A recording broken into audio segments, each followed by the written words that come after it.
Afternoon, everyone. This is Deval, and welcome back to our resource adequacy workshop focused on structural elements. Think, if I'm not mistaken, next up is Kaiso. Bridgette, looks like you're ready to go. Are you gonna share your screen and the presentation? Was that the plan, or? Can't, I think you're on mute.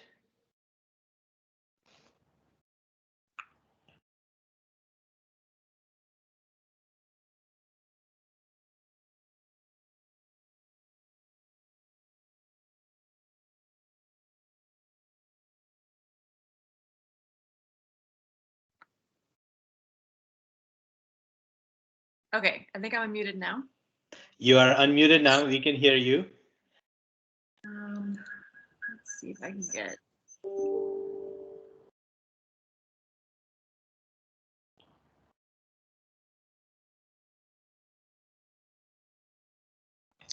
How do we share again? So if you're on Teams, right up top, there's a sort of like share content button, looks like an arrow pointed upwards, and you can then just point to your screen.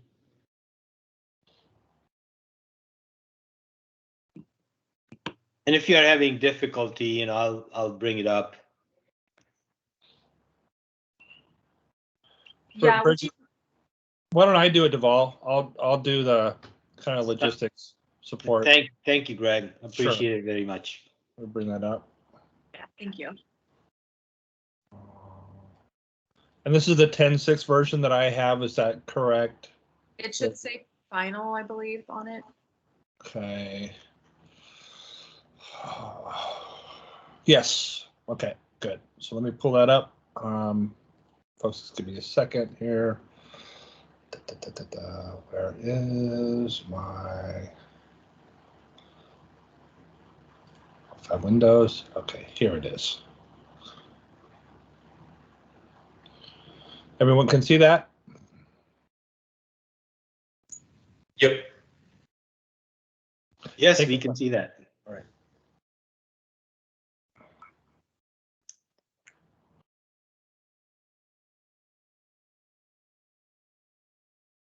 Okay, well, while he's pulling that up, I'll go ahead and introduce myself. So my name is Bridgette Sparks. I'm with our Market and Infrastructure Policy Group. And today we wanted to talk and share the Kaiso's perspective on some of our technical limitations that we're sort of filtering through our responses to this program. There was also a question last workshop on the Kaiso's openness or willingness to move to seasonal showings. And so we wanted to discuss that a little bit. And then also share a little bit about how we're thinking about implementing and administrating slice of day on our side. So just want to start off that the Kaiso supports the objectives of slice of day. So Kaiso appreciates the CPUC's recognition that the changing resource mix warrants a revised resource adequacy program that better reflects the energy and capacity needs in all hours of the day. Kaiso supports the goal of ensuring that the RA program addresses key operational concerns, such as moving away from gross to net load peak and modifying RA requirements to ensure that both energy and capacity needs are met in all hours. So first, we want to provide an overview of the Kaiso's customer interface for resource adequacy, which is our in-house developed application that we use to manage the ISO's resource adequacy program. So again, CIRA is the Kaiso application that provides an external user interface to manage the ISO's resource adequacy needs. This program allows scheduling coordinators to submit their annual and monthly supply and RA plans, provides mechanisms to support SCs to perform substitution on RA and CPM for plan enforced outage substitutions, and SCs can submit NQC requests, view NQC reports, and download NQC templates previously submitted. So resource adequacy plans are what identifies the specific resources the load serving entity is relying on to satisfy the forecasted monthly peak. there we go. The forecasted monthly peak demand and reserve margin.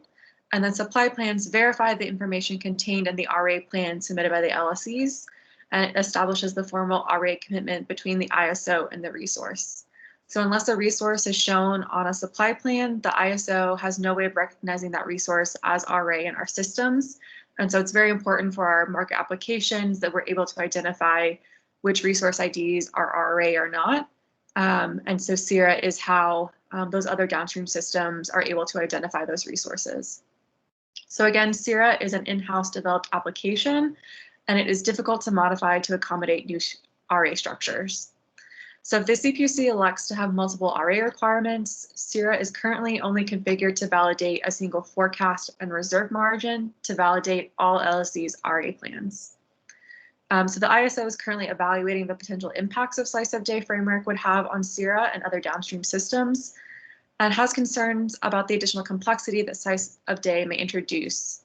And so the Kaiso is committed to working with parties to ensure that the CPUC and ISO RA programs remain compatible, but also must recognize our own technical constraints that may impede our ability to administer the slice of day framework in its entirety. So we wanted to signal early that the Kaiso is still evaluating what our implementation concerns are around slice of day, and wanted to make parties aware that it may not be technically feasible for the ISO to exactly mirror the slice of day framework. However, we think that there are ways that we can keep these programs still compatible, and it may mean that the Kaiso doesn't necessarily validate all slices or some sort of variant on that. But as long as all of the resources are shown on RA supply plans, then the ISO can operationalize those in our markets. So one way we've thought about doing this is that the Kaiso recommends that CIRA be modified to validate showings at the net load peak. And so the Kaiso has observed that most operational challenging periods occur rather than the gross peak as it was when the RA program was initially developed. More and more, we're seeing more operational challenges developing at that net load peak. And so the Kaiso recommends that the slice of day framework be structured around meeting forecasted demand and reserve margin at the 8 p.m. hour. And so if the requirements, at least for one of the slices, were set at that 8 p.m. hour, then CIRA could be modified to validate showings against the CEC load forecast plus reserve margin at that 8 p.m. hour as our way of checking for compliance on the ISO side. And the CPUC could still do their own compliance checks to ensure compliance in additional slices. Again, however, the Kaiso likely will not validate compliance in these other slices given the limitations of the CIRA application, but we could potentially validate these through an ex post portfolio assessment that we proposed in prior iterations of our RA enhancements initiative on the Kaiso side, or some other process we develop in the future once we have greater certainty on what slice of day actually looks like. And so we want to make parties aware that we are committed to working, parties should also work to get all resources shown on RA and supply plans to ensure that the contracted RA can be operationalized in the ISO market. So again, what really matters for the ISO is that these contracted resources are put on supply plans, and then to simplify things and to recognize the greatest operational needs, Kaiso is recommending, again, that CIRA be modified to validate the net load peak. However, the CPUC or other entities could have additional requirements in other hours that they would then validate on their end. Next, parties were interested in whether the Kaiso would be open to moving to seasonal showing requirements. So currently the Kaiso runs its compliance on a monthly basis to match the CPUC's monthly RA requirements. And so if the slice of day framework ends up moving to a seasonal showings, would the Kaiso follow suit? And so the Kaiso wanted to make folks aware that we do have the ability to move our RA compliance from a monthly to a seasonal requirement, and we would not oppose doing so. However, we wanted to make folks aware of some of the additional difficulties that this may arise. So Again, we want to make parties aware that final compliance would remain at T-30 from the start of that season. So in other words, say we set our season for summer to be June through August.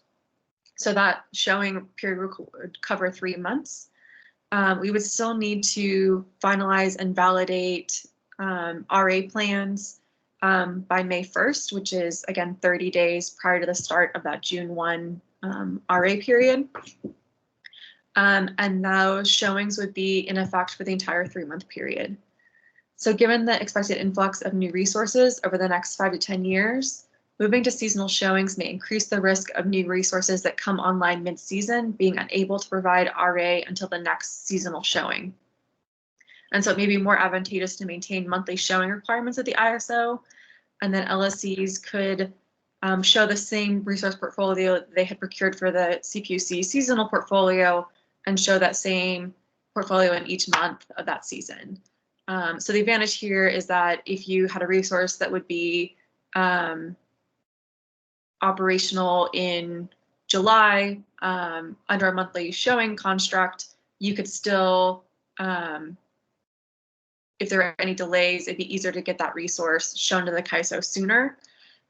Whereas if we move to a seasonal requirement, we would be locked in at that T-30 for that entire season. And so again, I think Kathleen mentioned this last workshop that, you know, new resources, the date in which they get are considered operational, if that gets delayed and they miss that final showing deadline of T-30, then it impacts their ability to be RA for a longer portion of time. And so the Kaiso thinks it may be more prudent at this time to maintain its monthly showing requirements in order to be able to accommodate this influx of new resource and be able to better capture those resources when they do come online and get them to be considered RA sooner. But again, if most parties think that it'd be simpler to have the Kaiso be on a seasonal showing requirements, again, we want to indicate support that we would be willing to move that direction, but just also want to point out some of these potential downsides of moving that way. So in summary, given the limitations of CIRA, the Kaiso is committed to working to ensure that the Kaiso and CPUC RA programs remain compatible, but may not be able to administer slice of day in its entirety on the ISO side. So we think we could accommodate the slice of day framework by validating showings at the net load peak. And so Kaiso recommends that CIRA be modified to validate supply and RA plans against the CEC forecast plus reserve margins at the 8 p.m. hour. And again, the Kaiso is open to moving RA compliance from a monthly to a seasonal requirement, but this will change compliance timelines for RA showings, and again, may impact the ability of new resources to be considered RA sooner. So with that, happy to answer any questions.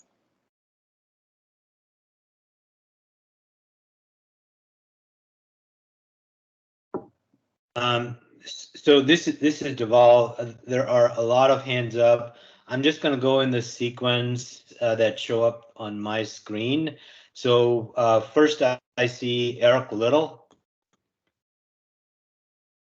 It's Eric Little from CalCCA. Thank you for the presentation. Appreciate it. Just a quick question. So if the ISO were to then move to this net load peak for the measurement, would the ISO be doing any backstop for any other purpose than a deficiency in local and a deficiency in meeting that net load peak?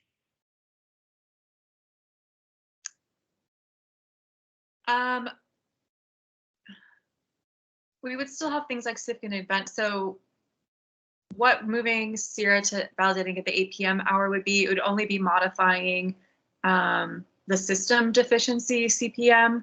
So rather than today, when we can CPM off a deficiency identified on that gross load hour, we've been proposing to move that same existing CPM authority to that net load hour. So it wouldn't necessarily be an extension of CPM authority, but rather substituting existing authority that was applied at that gross peak when we validated that, and now we'd be validating at the net load peak and then CPMing based on that. Yeah. Okay, so let me be a bit more specific. I know the ISO has talked before about doing a portfolio assessment. Is the portfolio capable of meeting your needs at all times?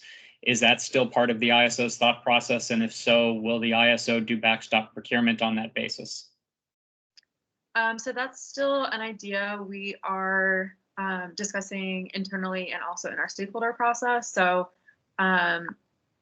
we haven't come to a final conclusion on whether or not we'd be moving forward with a portfolio assessment and what that would mean for CPM. It's still an idea we're interested in discussing further, but we haven't made a firm decision one way or the other. And I think we're wanting to see how slice of day shapes up and what changes may need to be made on the Kaiso side. So our efforts are more so focused on this workshop.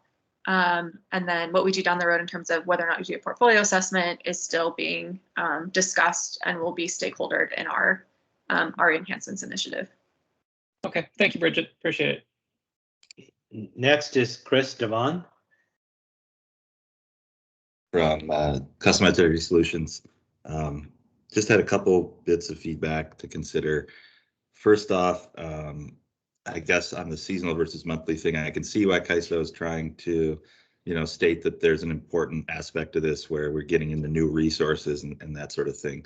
But I guess that just seems to be really the only downfall of potentially moving to season that's really being presented. So I just wanted to point out the fact that the planned outage process enhancements that need to be made, that need to be considered, have not been addressed by the Kaiso sufficiently over the last 3 years. They've been talking about it, and I think that piece of it is really what would be beneficial on the whole idea of moving to more of a seasonal construct, because it just allows you to have more flexibility to allow those planned outages without having these onerous planned outage substitution requirements that are now in place.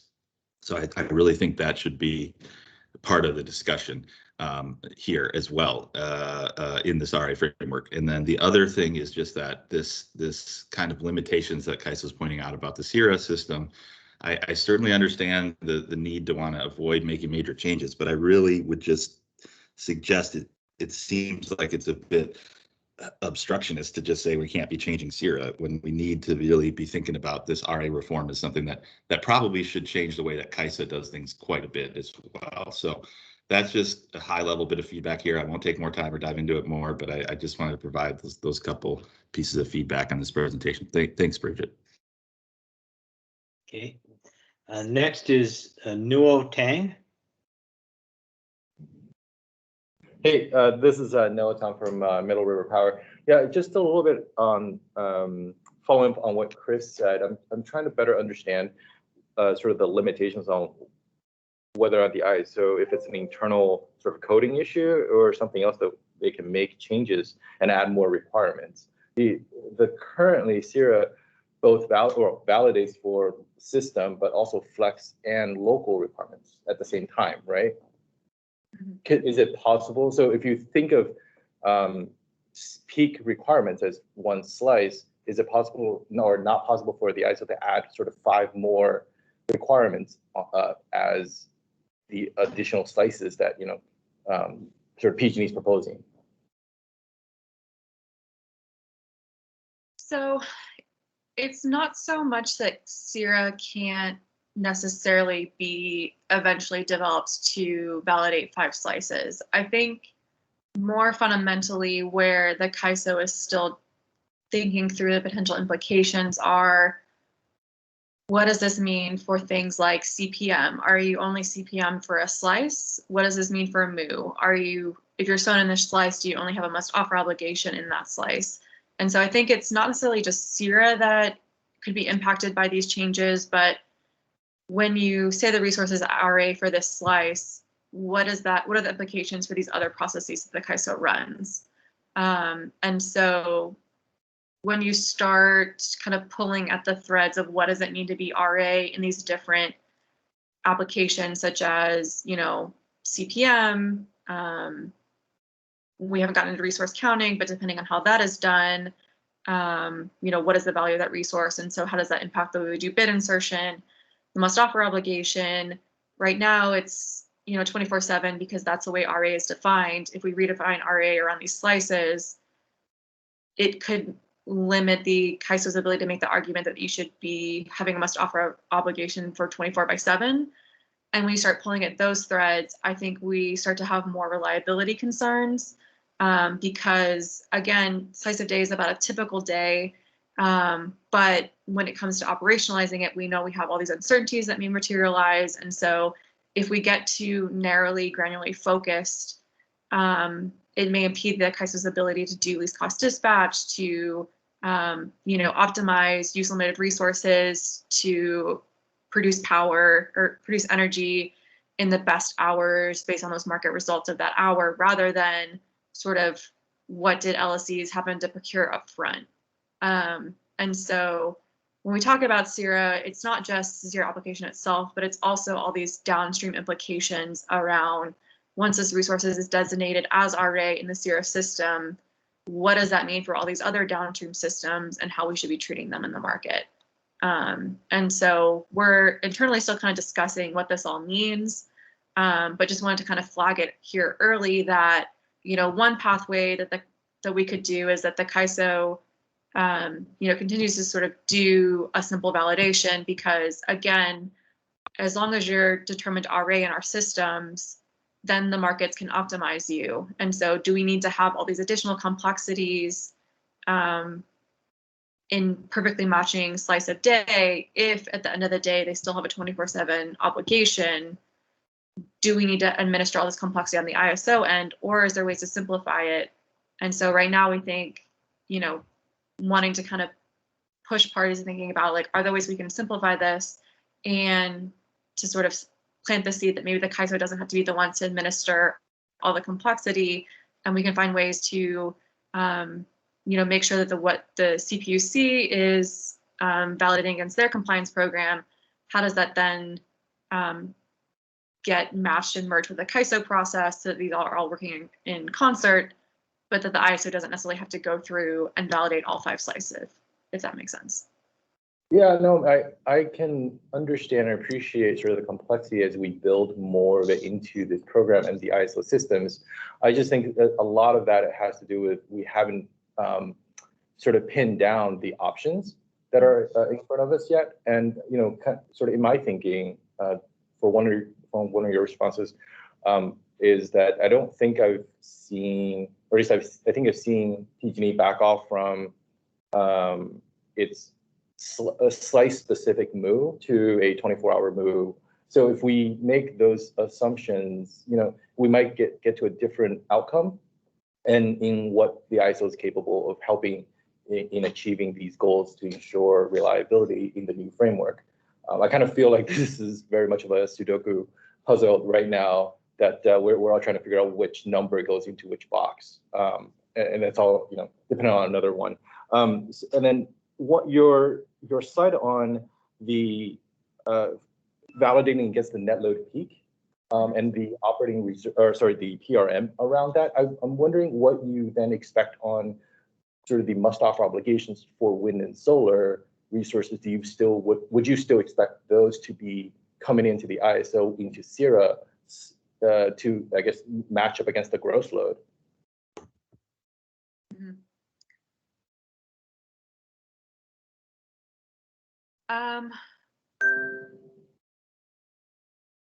I think that kind of question also kind of depends on how we do the resource counting for wind and solar. So I think under this framework, we were still imagining they would have an ELCC value at the 8 p.m. hour. And so we'd want to potentially increase the PRM during the 8 p.m. hour to recognize that solar probably doesn't have any generating capability. And so it may be that when we validate something like, a reserve margin of 17.5%, say, or some other additional percentage to cover the fact that the shown solar we know doesn't have hardly any generating capability in this 8 p.m. hour. And so, we have other resources to replace it to maintain that 15% planning reserve margin that we have in other hours when solar is producing. Yeah. So I guess sort of if you take the net load peak, the net load peak hour and net of both wind and solar, then the operating reserves that are part of the PRM, may tend to be sort of a lower reserve value rather than one that's based off gross load. So it's something that for you to think about, right? Instead of take, the operating 6% of 12,000 megawatts, you're only looking for 12,000, or sorry, 6% of 10,000 megawatts because of the net load. You're actually just shorting yourself out of operating reserve of 2,000. Hey, no, this is Deval. I'm gonna intervene here. This is meant to be some, brief Q&A. I mean, we can have ad nauseum debates on, what is the right answer. I mean, that's not the purpose. I think to the extent both, I mean, not just you, but other questioners have specific questions, I certainly welcome that. But let's try not to make this into a back and forth debate, please. Well, hopefully I wasn't debating. I was just trying to get some discussion going. I apologize if you felt that I was debating. No, it's just, I mean, I also want to be mindful of everyone's time, time allotment, and then also, rest of the agenda. So that I mean, I just got a sense that maybe there's a point to just kind of move on. Unless there was a question. I mean, I did not mean to stop you abruptly, but and my comment applies to others as well, please. Yeah, so I was trying to get clarifications from Bridgette and to get a better understanding of the ISO's thinking into these slides, and just a little bit of feedback and discussion. I thought that would be helpful. Sure. Okay, anything else from you? If not, next is Kathleen Colbert. Well, thank you. Okay, thanks. No, great, thanks. This is Kathleen Colbert from Vistra. Thanks, Bridgette, so much for going through this and for kind of flagging that I had mentioned our concern about the new resources being kind of blocked out of providing RA for a longer period of time under a seasonal. I did want to kind of maybe just throw out two things and ask you, ask for the Kaiso maybe as the next step. So I wanted to flag that we really do think that is a serious concern, especially because we're on the short resource adequacy condition that we are in today, and procurement is such a focus over the next few years until 2026. And even if this gets implemented in 2024, like, we believe that having resources with a MOO, with an obligation as quickly as possible is what supports reliability. If that, and just to kind of note for another functionality to CPM impact, is that if you locked, so if you had the seasonal, and as you mentioned, let's say it started in June, so the first initial showing would be mid-April, and then the CERA would be locked at T-30 at beginning of May. But if you, at that point, if after that revision deadline, the new resource achieves their net qualifying capacity, while we would be blocked out of participating in a formal resource adequacy contract under the CPUC, we would not be blocked from the Kaiso's capacity procurement mechanism. So I know people have a lot of opinions about this. I'm not trying to put a pro or con. I just did want to emphasize that another ripple effect is that for those new resources that come online during a season, if they're not able to be updated within the season on the RA plan, but the system needs them for reliability, that the Kaiso can still procure us under CPM, but that would be under a different cost allocation approach. And as I mentioned, there's, that is not our preferred route to achieving a capacity obligation. Executing the RA contracts under this program is preferred, as I think most share that opinion. But I wanted to note that so we didn't lose sight that is an inefficiency. Thank you. And I ask the Kaiso to think about that more. Thanks. Okay, thank you. Next is Grant McDaniel. Yeah, thank you. This is Grant McDaniel with Wellhead. So just a couple of quick things. One, Chris mentioned something about the seasonal construct being able to help with outage planning. I'd love to understand that a little bit more. I didn't quite get why that was the case. Chris maybe could bring that out. But in terms of the ability, I think that we're going to buyers and sellers here are going to have to be able to transact by the slice. And if I transact by the slice, then I think your must offer obligation is going to have to be by the slice. Yeah, right, if I didn't sell the entire 24-hour period. And that brings me to the third thing, which is, has Kaiso thought about outage substitution? What are you going to need for, an outage, for a resource to take an outage and be able to substitute? Do I have to have all the slices, just 3 of the slices, and, it's just something that we need to make sure that we cover in these discussions. So that's it.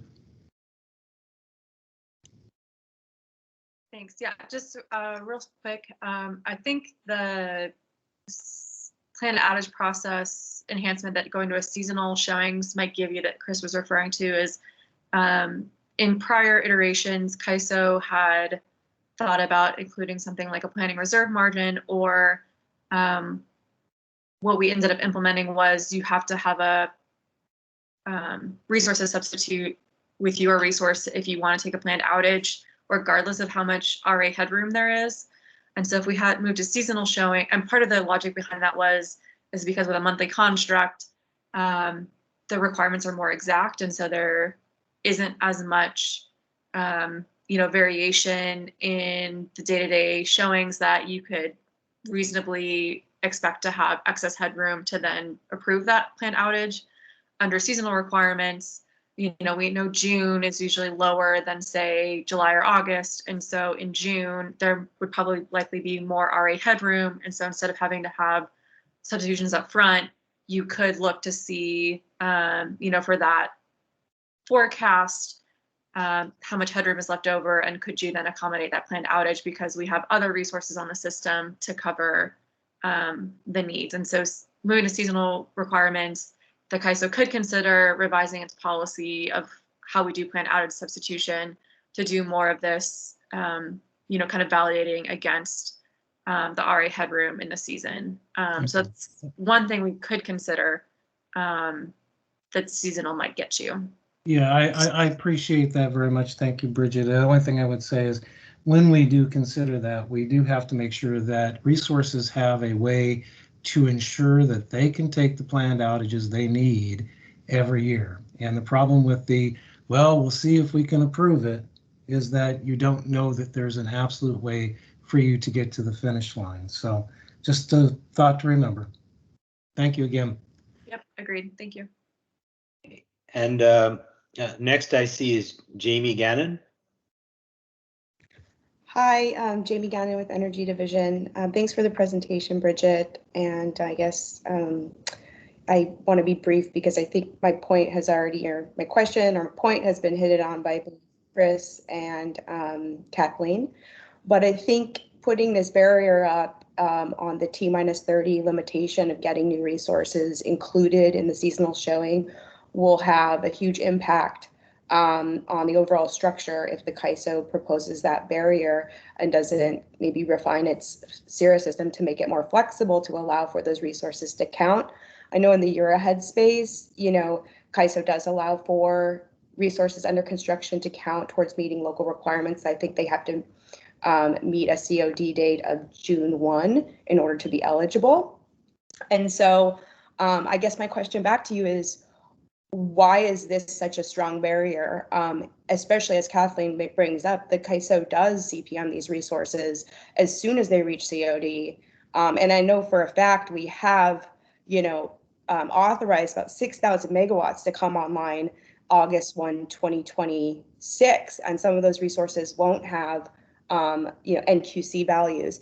And we would be requiring these resources to essentially come online 120, 160 days prior to that date, essentially not counting a huge chunk of the capacity that we're bringing online towards, these requirements that we actually need to show up to be reliable.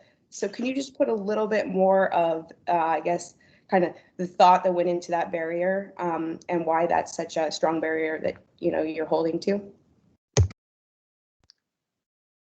Right. So a lot of this is coming from, or rather what we've heard from our legal team is that we have to have some firm deadlines in order to say, yes, you're RA or no, you're not RA. And so we have to have some sort of upfront validation that, like, right now you're RA, and we also know that resources get delayed. And so I think our concern is what happens when we get into a situation where we may have counted a resource and then that project gets delayed and it's not actually operational by, you know, June 1 or the start of that RA period. And so I think our concern is really in that sort of negative case of what if we count a resource and it doesn't actually become operational? What do we do? Versus at some point you have to, you know, close the door and say yes, you're RA, or no, you're not RA, so that we can run our other processes such as CPM, and so that our operators have confidence that we have, you know, upfront secured resources to cover the operational period. So, you know, I know this is an issue that's come up several times, and so we're always happy to continue to dialogue on this. But you know, at some point we have to say yes, you're RA, or no, you're not RA, and then, you know, CPM is sort of a safety valve to kind of capture, you know, resources that happen to miss what we had expected of them.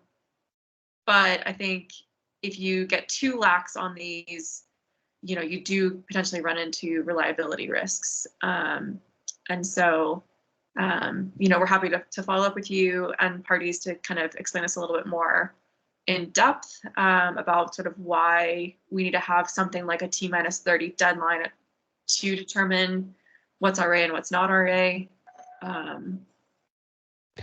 Yep, thanks for that, Bridgette. And I guess I encourage you to think about the year ahead space as it comes to local. I think, you know, you don't consider you do consider resources under construction in that process to determine a CPM in the annual space, and maybe something like that could be considered in a more seasonal approach, because we'd be looking out further. So I encourage you to look at that. Otherwise, I think it could have consequences on the amount of procurement we're bringing online in 2024 if the program is implemented by then. I also just want to point out that I know while the Kaiso doesn't, you know, you made the point that the Kaiso, you know, wants to kind of keep it simple and doesn't want to move to multiple requirements. Just want to make the point that, you know, our current program today is similar in that the CPUC has MCC bucket requirements, and Kaiso doesn't implement them, but the CPUC does. However, you know, they're not binding in that there's not really like an EFC list that determines your bucket, right? And so when we measure compliance, it's based upon what the LSEs are telling us the bucket is, and for the most part, the other clarifications that have been given in the RA guide. However, you know, I think we're trying to move, and those MCC buckets are really trying to capture use limitations of each resource. And so we're trying to move forward and make something like that, a construct like that binding, you know, and we'll get into that into like the counting world.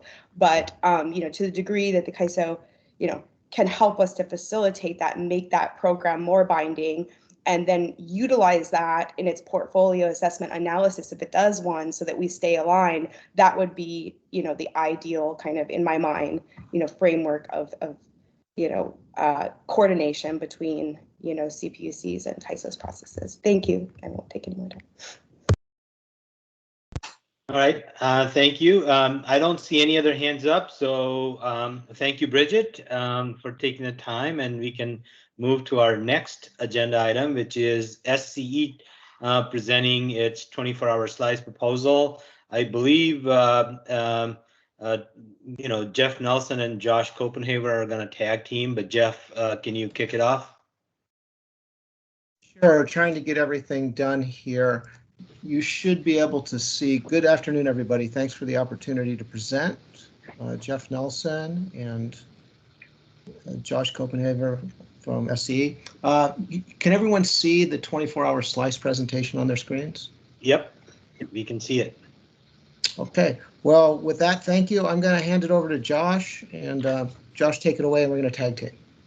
Hey, thanks, Jeff. I'm excited to be presenting at the 1 o'clock hour because I can't see anyone's faces, but I assume everyone's settling in for their afternoon nap, and we'll have limited questions. But just to put up front, I think we're going to try to defer any clarifying questions till around slide 5, and we'll try to defer more discussion until towards the end of the presentation. So my name is Josh Copenaver. I am a Director of Portfolio Planning and Analysis. I work within SCE's Energy Procurement Team, and I'm here presenting with Jeff Nelson, who's Director of FERC Rates and Market Integration, and he works within our Regulatory Affairs team. So appreciate the opportunity to present this framework to you.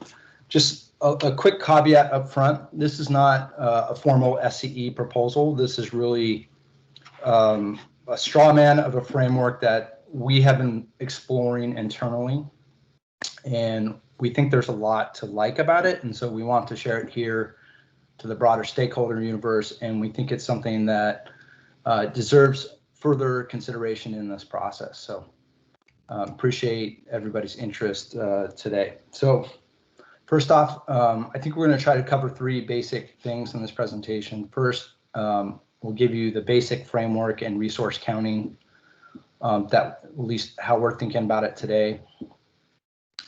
Second, we've done a little bit of analysis trying to compare an hourly approach versus 4-hour slices, or really versus any slice of day approach that's takes slices longer than 1 hour, and we'll kind of present to you our findings.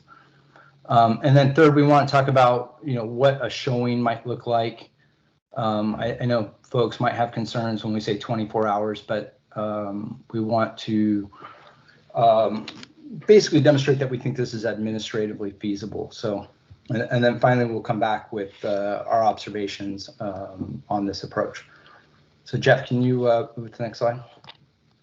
So I should say, we've been exploring a 24 hourly slice monthly showing framework. So just to be crystal clear, this is a single showing per month, demonstrating that an LSC's portfolio of resources could meet its load profile plus PRM on the worst day of each month.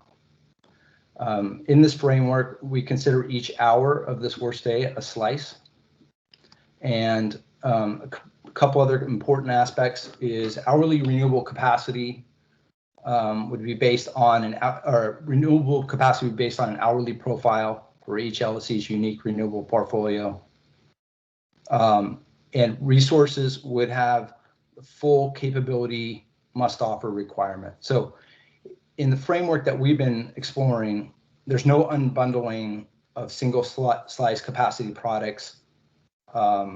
Resources will still be subject to the existing sort of must offer obligation, and slices cannot be unbundled.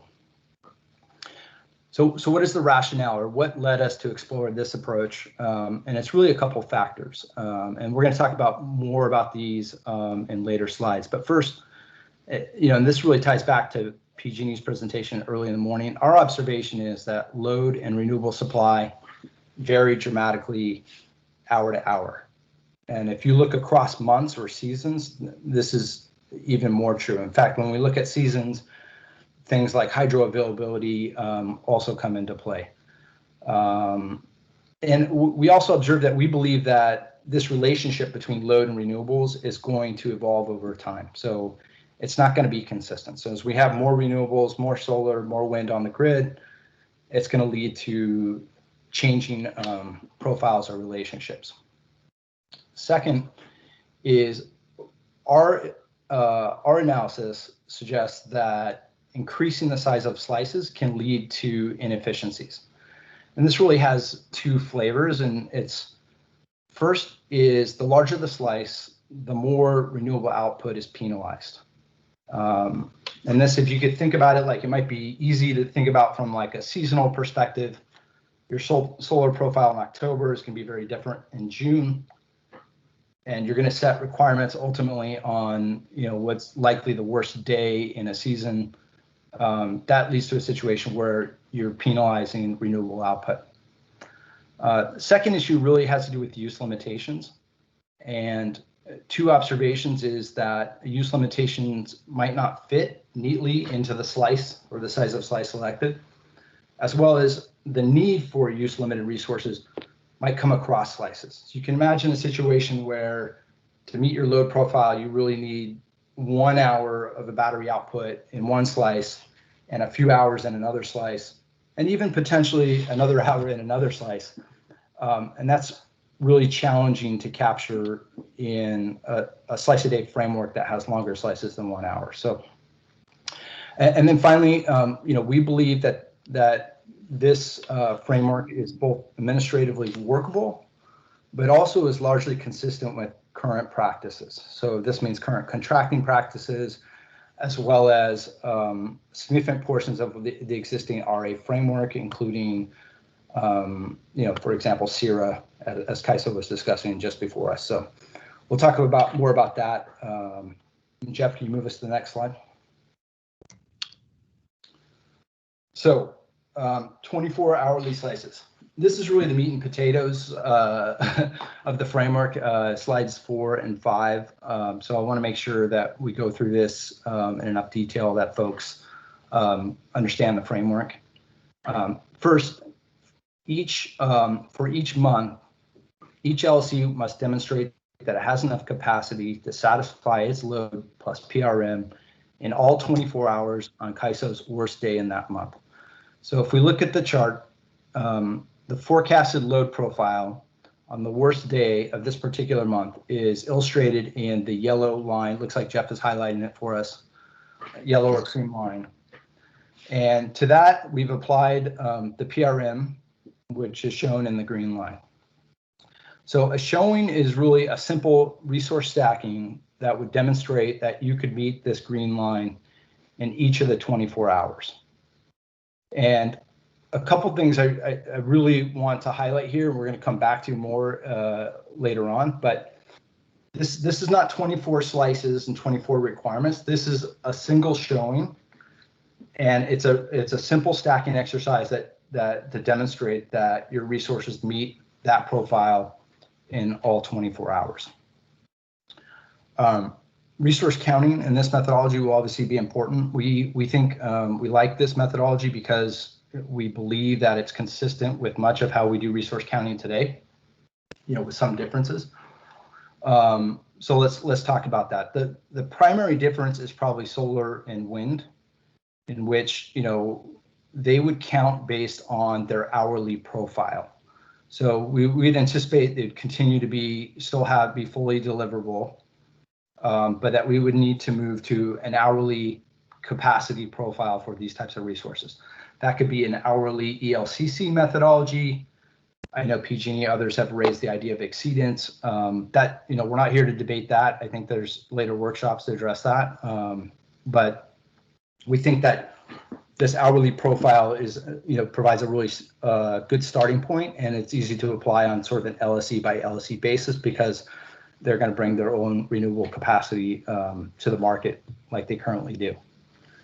Standalone batteries we count based on their capacity and duration as shown by the LSE. So in this case, we're using really sort of illustrative battery capacity as that gold or orange bars, and it really is just filling in remaining needs in hours where other capacity is not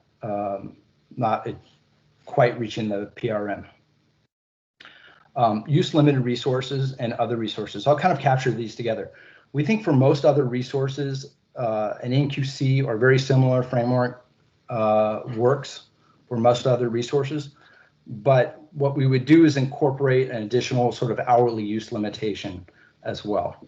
And so if you have a 4-hour DR product, or you have a peaking facility that might have an hourly 9-hour run limit, that they would essentially get their NQC for those 9 hours, and the LSE that's making the showing would stack those 9 hours in hours of need for their RA showing. Finally, contracted resources. The key point here in imports, let's say like a 16-hour import product, that they must be shown to respect the contracted nature of the product. And so, 16 hours would be placed in the 16 hours in which energy is being delivered. One final observation, or one final point here is, we see additional check to the RA confirmation or the RA validation, which is that there's enough excess capacity in other hours to charge or pump battery or hydro storage. And finally, hydro, this is something that we, there's a lot of detail here, and, we're not prepared to discuss it today, but, for hydro resources, that there be sufficient energy capacity to support the shown capacity for some minimum amount of time. So we think that's a topic for resource counting workshop, but just wanted to put a flag in that here. Jeff, do you want to quickly go to the next slide, and then we'll come back for some clarifying questions? I see that looks like Kathleen might have her hand up. Okay, so two other details that we think are really core parts of this framework, and is that resource attributes and capabilities are bundling. So there's no unbundling of hourly slices. The framework aligns with the existing must offer obligation. Resources do not sell 24 hourly products. We believe that's overly complex, creates a lot of validation concerns across LSEs. We also think it creates a possibility where you're really selling the same RA capacity 24 times. So we want this framework to be consistent with the existing must offer obligation. We do think it would be permissible for a resource to sell portions of their capacity to LSEs the way they do today. So, an LSE could sell 70% of its capacity to SCE and 30% of its capacity to another load serving entity. Finally, resources that are providing capacity would be subject to the full capability all hour must offer obligation. So buyers are purchasing capacity along with all flexibility and attributes, system, local, and flex, as well as use limitations and physical capability of the resource. We think this is really important because we believe that the 24-hour must offer obligation is sort of a core component of the Kaiso market. And we don't believe, we have concerns that breaking that up or changing that, makes the system less resilient to variability that could happen during the day, but also, could impact, like, for example, the market optimization function. And so, again, this is to recap quickly, and then we'll take a few questions. 24 hourly slices, but this is a single showing in which the LSE will demonstrate that its portfolio can be stacked to meet that load plus PRM in each of the 24 hours. It is no unbundling of products. And so real quickly, and Jeff will talk more about this, but I want to think, this is a framework that's consistent with existing contracting and practices. And we believe it's, largely consistent with with much of the existing sort of RA framework, as well as, Kaiso market operations and rules. So with that, I'm going to take a little bit of a pause, and we'll see if there's any clarifying questions. Yeah, Josh, there are a few hands up. First was Kathleen Colbert. Sure, Great. Kathleen. This is Kathleen Colbert from Vistra. Quick clarifying question. I've heard you say only a single showing. I just wanted to tie it back to a couple of the things that, we presented that we were interested in earlier. One of those being to retain the existing net qualifying capacity, single NQC per resource per month. And just wanted to see if you could confirm if that's what you're kind of thinking of and envisioning for this thing when you said single showing. Yeah, I think that's true for most resources, Kathleen. I think what we're saying is for most resources, NQC, as defined today, probably works. We would like to incorporate hourly use limitations. So if a resource can only provide, 4 hours or 9 hours of runtime in a given day, that they would be restricted to showing that capacity, in only 9 hours of the 24-hour profile. And then for solar and wind, that's where we probably have the biggest departure, because we believe you need to move to an hourly capacity profile. That's really helpful. Just a follow up, maybe to think about, take back, and happy to work on this further. I think this has some interesting ideas to it. Is I think our thinking is that the Kaiso showing, even for those types of resources, assuming we can get to a good counting metric, could stay single, but the resource efficiency assessments for each of these hours, as you're talking through, that could really focus on when the kind of use limited or the renewables would be available. But so trying to kind of look at the single NQC, including the 24/7 move, still work to support reliability in any hour versus also ensuring that you're meeting whatever the hourly targets are. Just as a suggestion to think about a little bit further. No, sure. So look, I don't want to get too much into the discussion and tie too much into the Kaiso's presentation, but again, we think it's largely consistent with today's showing. You know, resources would have a capacity value. This 24-hour validation could occur, for example, on the CPUC side. We'll talk more about how that's done later in the presentation. As long as you had, you know, consistent counting for renewables, you know, theoretically you could have a single sort of net peak hour showing within the Kaiso market. So more to come on that, and I think we look forward to having those discussions. But for now, we just want to say that we think this is consistent, very consistent with the way the market runs today. So makes sense. Just in the spirit of time, just to throw out two concepts I think if you potentially will touch on, if not, maybe in a future presentation. Diversity benefits are brought from resources, even renewables in different parts of the system. So I think that would need to be considered in some way across these hours. And of course, it looks like you're referring to starting with the load and kind of a bottoms up approach. But resources across the system can contribute to this efficiency. So I think it's just kind of factoring in, thinking more about this is a system-wide requirement and where do diversity benefits get accounted for would be a good next step. Thank you. Hey, Josh, I'm assuming we'll just go through the rest of the questions, right? And hopefully these are just... I want to just, if we could try to keep it sort of clarifying questions about the methodology, we can have more discussion. Maybe we can only spend maybe 5 more minutes on questions now to make sure we get through the presentation. Yeah. And then maybe back at the end. Let's do that. And questioners, please respect that caveat that please ask clarifying questions only on the slide so far. So the next is Scott Olson. Scott. Yep, sorry, it took me a second. Hi, Josh. Scott Olson with NRG. For storage and for hybrid resources, what hours would an LSC be allowed to count those resources towards their obligation? I know you say later that you want to get rid of the MCC buckets. So would it be up to the LSC to count for whatever hours they want? Would it have to be defined in the contract for when the battery would dispatch, or what's your visioning for how that would work? So the contract would require the resource to meet the must offer obligation, Scott, the existing must offer obligation. So in terms of the R8 counting, the LSC could apply that storage capacity in whatever hour it had a need.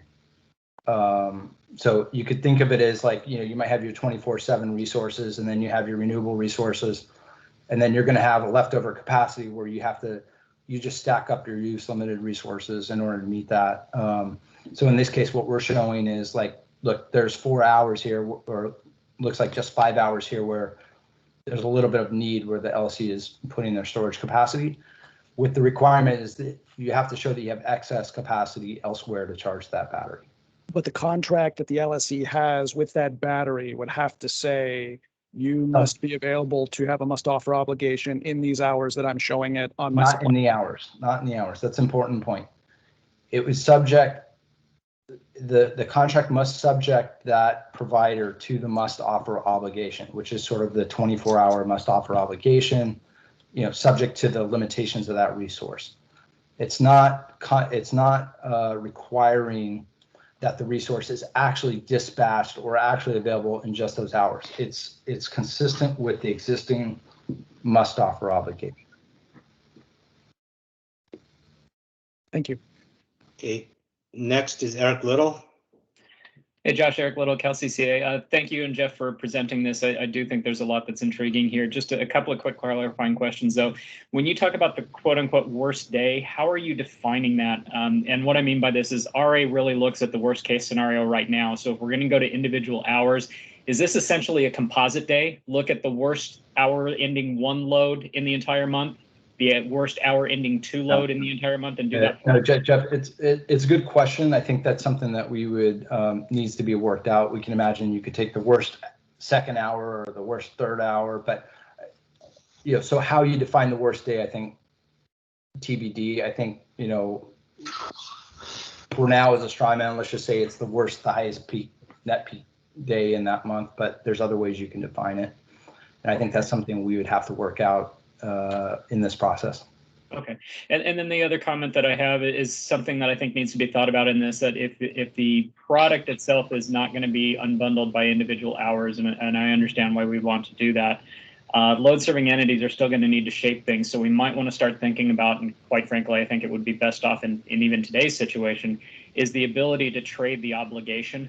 So in other words, an LSE can sell to another LSE part of their obligation, obviously negatively priced, but somebody may be long in certain hours, somebody else is short in certain hours, and since I can't buy the individual hours, I need a way to make that transaction happen. It may be a more efficient way to do it anyhow. So if you can think about that within your proposal, I'd appreciate it. So sorry, more of a comment than a clarifying question, but appreciate the thoughts. Yeah, thanks. I think our starting point is to try to keep this as simple as possible, but your point is noted. We also would note that parties could swap resources. So someone could sell, for example, a 24-hour resource and receive a 4-hour resource back, if they were long capacity in given hours. So I think there's a couple ways that the market can manage that, but I think we'd like to defer that to later discussion. Okay, next is Mary Lynch. Hi, thanks. Josh, I need to go back to, I think some of the points Scott was raising, because I'm just not understanding what it means when it says each LSE must demonstrate that it has enough capacity to satisfy its load profile and PRM in all 24 hours of the worst day. And yet you're saying that you're not having to buy resources that will perform in very specific hours. I'm not following what it is as an LSE we need to buy. That's different than what we buy today. So, Mary, maybe let's defer this until we get to a little bit later side. We're going to talk about showing, but you could think about it. Okay, no, that's fine. If it's coming, that's great. If you want to wait, let's defer that until we talk about what a showing might look like, and see if it makes more sense. Okay, and will that explain what the new products are that we need to be buying? So our intention or our belief is this really doesn't require new products, and that we're trying to stay consistent with existing contracting, as well as the way the market, Kaiso sort of rules and the way the market operates today. So the showing is really a simple stacking to demonstrate that your portfolio meets your load plus PRM. It's not an optimization. It's not a dispatch. It's a simple stacking exercise. And so we'll come back to that, how we did it and how we imagine this working between all constituents. But let's address that a little bit later. Okay, thank you. Okay. Next is Alan Meck. Hey, Deval, can we pause? I think we've had the 5 minutes of questions. Maybe let's let Jeff kind of get into our next section. We'll circle back to more questions if you don't mind, Alan. I promise to get back to your question first at the presentation. That's fine. Okay, again, thanks everybody for allowing me to present today. As Josh was saying, we've really kicking the tires on a bunch of ideas, and this whole framework just keeps coming back as, boy, it handles a lot of things eloquently. One of the things that brought us here originally was we saw some inefficiencies by having multiple hour slices. Josh touched on them. I'm gonna walk through an example on the next slide, but I'll just sort of set up this first example and then jump to a slide. So if you've got slices, just imagine we're doing, I think PG&E showed one, 4-hour slices, so there's 6-hour slices. 6 slices in a day, they're each 4 hours. Those are like flat lines. You've got to be able to meet like kind of like the worst hour within that slice for the entire slice. So where this first jumped out at us, well, let's just imagine we have a 4-hour battery. Okay, so just kind of get from the get-go, you can only use its full capability if it's a 4-hour battery and you have 4-hour slices in one slice. Now you might be able to derate it and use it in 2 slices at half capacity, but if you want to use full capacity, you can only use it in one slice. So imagine you've got a situation where your requirement says, you know, when I really look, and another observation, to figure out what the worst hour is within the slice to determine your requirement, you got to have hourly information. So it's kind of like no matter what slice you come up with, you're starting with an hourly construct and then sort of smearing it out over multiple hours. So imagine you're in a situation where based on hourly information, you only need to use your batteries for the last 3 hours, we'll call it slice 5. And then you need to use your battery for the first hour of slice 6. If it's a 4-hour slice, you've got to pick one or the other for your battery capacity. You can either show it in slice 5 or show it in slice 6. And that means that one of those slices is going to need you to go get additional capacity. And that jumped out at us. So if they were sort of equivalent requirements, you'd have to double buy capacity, even though your original portfolio had enough capacity for the 4 hours that mattered. And I'll sort of show that graphically. So the top is sort of an hourly slice scenario, and we start seeing needs in 18, 19, 20, and 21. And in what Josh was just describing, that 24-hour scenario, no problem. You show your batteries exactly when you need them, and maybe there's just a touch of battery needed in this hour too, but it's just a touch. No problem. You got your capacity is no problem. You allocated it amongst the hours exactly the way you needed it. There wasn't an artificial construct or slice you needed to meet. Then compare that where we jump down to sort of a 4-hour world where we've got 6 slices, 4 hours. And now you've got to meet these green bars in each slice. Well, you got to use, in effect, your entire battery capacity for this slice, and you don't have anything left in this. So if you use your batteries in this slice, you've got to go buy new stuff to meet this, even though you have enough to meet the 4 hours that are at issue. So that really jumped out at us as a potential very large inefficiency. And some people might say, well, okay, well, yeah, but you can solve that problem if you just shift your slice over by an hour.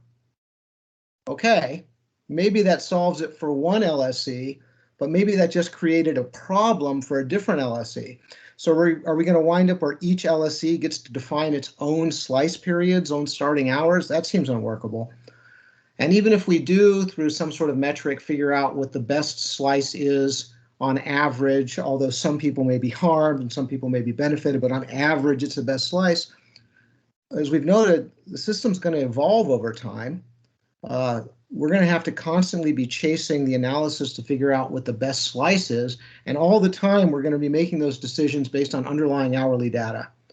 So it just kept jumping out at us as, gosh, the hourly gets you to the right point. You need the data anyways. And like Josh was saying, this is just a single showing. It is a pass-fail showing that we propose with a single product. This seems very doable on a 24-hour basis. So this is one inefficiency that really jumped out at us initially. And I'm going to try to quantify some numbers we saw, but let me throw out another couple inefficiencies we saw. Imagine you've got a run limited resource that doesn't fit nicely into slices. Again, you've got to show it for the whole slice under these sort of slice concepts. So back to, we got 4-hour slices, but now assume you've got a 7-hour resource. You can only use it in one slice. So 3 of its hours of capability just gets, dismissed, just no credit for it at all.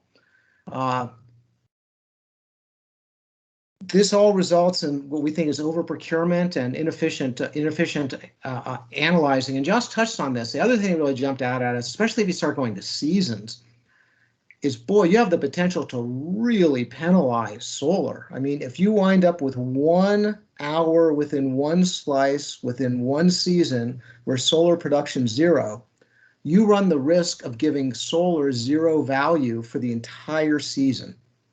And we're like, that's not right. That's not right. Solar's providing value. Its value's more of an hourly basis that does evolve as the seasons evolve, but to give it 0 because of the way we defined a slice or defined a season, that really struck us as that's not the right way to go. And as I touched on, figuring out, and Eric touched on it, kind of why I chimed in, we have worst in quotes because it's not quite clear how you define worst, but you can really do damage to a person's ability to sell capacity depending on how you define those worsts and the requirements are. And again, I've touched on this, the seasonal showings, really bad. So back to this example of, well, what happens if you can only show your resources within one slice or within a slice, but we've got an hourly profile? We tried to quantify that. Now, this is not meant to say these are the numbers that it will cost you if you go to these slices.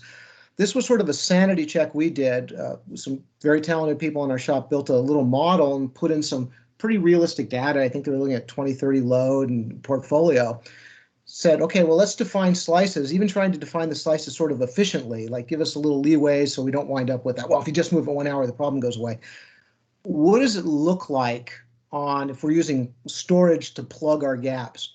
What does that look like for the impact on the capacity showing and ultimately procurement, just based on an arbitrary definition of the size of a slice? What does that mean? What does it really mean physically? What does it mean financially? Based on this arbitrary definition. So I said, okay, well, let's start with a baseline of 24-hourly slices.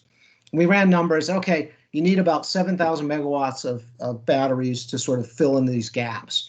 And we got some neural study and got some number for what a batteries cost. And we came up with something like, okay, you're going to spend 5.6 million on batteries if you do a 24 slice showing.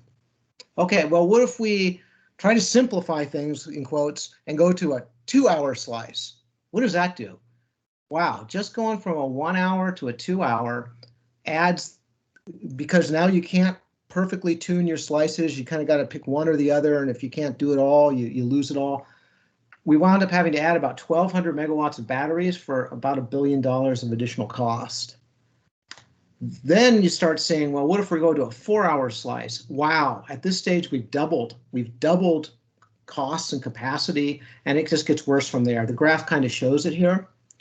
So again, this isn't to say that if we do 4-hour slices, it's going to cost you an extra $6 billion a year. But this is to say there's a real issue here. There's potentially a lot of dollars involved, a lot of inefficiencies that are going to translate to real cost to customers if we're not careful on how we define things. And it seemed like, well, this is tricky. You know, if we just do hour by hour, the problem kind of goes away. It's another thing that really brought us to the 24-hour slices. So why don't I pause there? I don't know what graph's the best one to show, and see if there's any questions on what I've just talked about here. Even though, well, I don't know how to do this because we already have a line. Hey, so Jeff and Josh, just to clarify, do we at this point only want to take a few questions on Jeff's slides, or because previously Alan and Jamie had questions on Josh's slides as well? I mean, do we want to just do Q&As at this point, or Jeff, were you thinking something different? So Yeah, why don't we take questions on Jeff's slides, and then let's come back to the broader questions towards the end. Okay.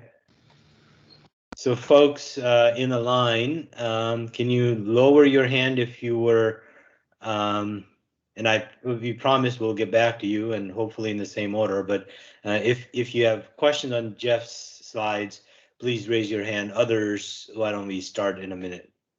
Or restart the hand raising in a minute. Back in order. So, looks like there's 2 hands up. Yeah, so I see Jamie. Jamie, you want to go first? Yeah, I mean, I guess my question is related to the slide, just all the slides in general, but this, question keeps popping up in my mind as to how you would make this 24-hour slice binding in like a requirement. And so, how would that, like, how would I verify compliance with it? Ensuring that, each individual LSE is meeting its 24-hour slice, monthly slice. And, I think it comes down to this, hourly use limited, value that applies to the NQC. But, is that, like, how is this better than the MCC bucket structure we have today? So anyways, this could be a further, like, a discussion later, but I just wanted to. Hey, Jamie, why don't we tackle that after the next page? Kind of aligns, I think, with like Mary's question, and see if anybody has any questions specifically on this sort of length of slice discussion. And then just 2 quick points. It does bear mentioning. We do think we get away from MCC buckets by going to hourly, and we do think we get away from the flex requirement by going to hourly. Okay, why don't we, as Josh suggested, come back to that point, either as part of broader Q&A or discussion. Noah, it looks like you have a hand up on Jeff's slide. Yeah, no time. Middle River Power. On this slide as well as the next one, in your sort of thought process, can you explain or help clarify whether or not we're LSEs or whoever are still buying or building 4-hour storage or resources at a minimum, or would you allow going down to 1-hour resources because you're doing 1-hour slices? So our current thinking, I think this is something that could be discussed. Our current thinking was to keep as many rules the same as we could. And one of the rules we thought kind of was put in for reasonable reasons was anything that's counting as RA has got to have a 4-hour duration. So that was sort of our thinking. I understand there may be, well, if you're going hourly, why not have hourly? But we think that there was some history of why we went to 4 hours. And in the spirit of trying to keep as much the same, we thought we'd keep that rule. But again, that's just our thinking. And so if it's still a 4-hour product, then can you sort of walk through on the top graph of why the sort of the QC values on hour 18, 19 are so different for, I guess, if this is what resource. Yeah, these aren't actually QC values. These are, let's say the QC value is probably this total height here. This is only the amount that was necessary to actually meet your requirement. So you may have had a 100 megawatt battery, but you only had a 12 megawatt shortage to meet your planning reserve margin. So for that hour, you said, look, I'm only using 12 megawatts of whatever I said, my 100. That lets you split the other remaining capacity in another hour. It's basically as long as it's within the operating limitations of the battery, so you have a capacity and you have, a certain amount of megawatt hours, and the showing's just got to remain consistent with that limitation, essentially. Okay, all right, thanks for that. I don't see any other clarifying question hand up, so you guys want to continue with your slides? Sure. Great. I'm going to turn it back to Josh, and this is a slide showing, we kind of actually genned up what a showing might look like. So Josh, yeah. So I mean, this is obviously a focal point of this discussion. I think it comes through in Jamie's question. I think it comes through in Mary's questions earlier. So happy to discuss it. I myself work on SE's procurement team, and my team manages our RA compliance program. So it's something that's dear to my heart as well. But we really see this, and I've been trying to highlight this as a single showing. This isn't 24 separate obligations, but so each LC will have a load profile plus PRM. So it sets the 24 sort of hourly capacity profile that an LC needs to make. The key here is, basically this is a simple stacking exercise based on the resources and limitations of those resources within the LSC's profile. So in order to really see how this worked, we built our own tool within Excel as more of like a demonstration where we can have a portfolio of resources and you can kind of see them in this blue box. And I know it's too small to read, but the key point to realize here is you have a resource and a resource ID. You know, you really have technology, the capacity, and then you have a limited number of use limitations to consider. For example, the hour that the resources are available and the run limitation in terms of hours. And then using what's a simple macro, we're able to create an Excel tool that just, you know, stacks those resources in order to meet the load profile. And it comes down to two simple checks really. Is RA capacity meeting the PRM, the load plus PRM in each hour? And do you have enough excess capacity to meet your battery storage, you know, to charge your battery storage for your required dispatch? And as long as you meet those, it sort of checks out. So what we envision is that all LLCs, including the CPUC, would have a common tool that's used for RA showings. And so that you have your portfolio of resources, those portfolio resources have inherent characteristics. There's a few resources that are a little bit trickier and probably would warrant further conversation down the road. I'm thinking about hydro, but for the most part, limitations are sort of inherent to the resource. You would put those into the tool. The tool does the stacking. It's a relatively simple exercise. You know, 24/7 resources are across the board. Solar and wind have their own profile, and then it's really just filling in the gaps on any remaining hours that have need with use limited resources. And so, you know, we are able to build this relatively easily in Excel, and we think that the path forward here would be to have a common tool that both the LSCs and the CPUC would use to validate the monthly showing. And it's two checks, you know, are you meeting your load plus PRM in each hour? And do you have enough capacity to charge your battery? And as long as those sort of came through, then, you know, the plan validates essentially from a CPUC perspective.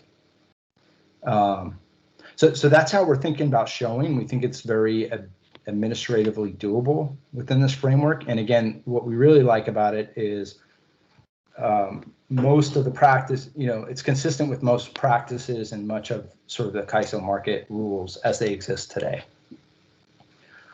So Jamie, you have your hand up and happy to sort of jump in on questions. Yeah, thanks for the clarification, Josh. So just want to be clear, the LSC would not be contracting or specifying in their contract any type of megawatt hours that are going to cover the month. We continue with the monthly construct as it is today, where just NQC is identified, and in some cases maybe EFC, and so I guess I would just note that if the Kaiso does end up doing some type of portfolio assessment, I would hope that the use limitations that we're identifying for the resource fleet through our compliance program that is essentially informing, you know, front stop procurement are also used to backstop the RA program. So we have a common understanding similar to the NQC list of the use limited fleet that we're contracting with. I think that's right. Look, use limited resources have to operate according to their use limitations. And so I think this is something that's in front of Kaiso as well in sort of other ways. Again, I want to say, you know, you're contracting with the resource to provide capacity. That capacity comes with all bundled attributes. So it's that capacity plus any physical limitations on the resource. You know, the ones we're really focused on is really, you know, hourly limits. The showing is really a simple stacking exercise. So it's not a complex optimization. We're specifically suggesting that we should not allow unbundling of slices or contracting for specific periods of time. We think that those elements are actually core parts of how the Kaiso market operates today. And we think that the RA framework should respect those elements of the Kaiso market. So with that, we do have a couple more slides. I see we have about 5 minutes left. I want to turn it back over to Jeff. And again, hopefully we'll have some time for questions at the end, but want to make sure we hit the rest of our materials. Okay, thanks. It's just sort of wrap up, and I'll try to barrel through this. So again, as we sort of kicked around a bunch of ideas, just recapping some of these benefits, we really like the way this addresses the variable resources. It makes sure, of course, we have to decide what that profile is. There'll be additional discussions, but it makes sure that they're getting value when they're producing it, both seasonally and hourly, and that value is not truncated just because of an arbitrary block definition.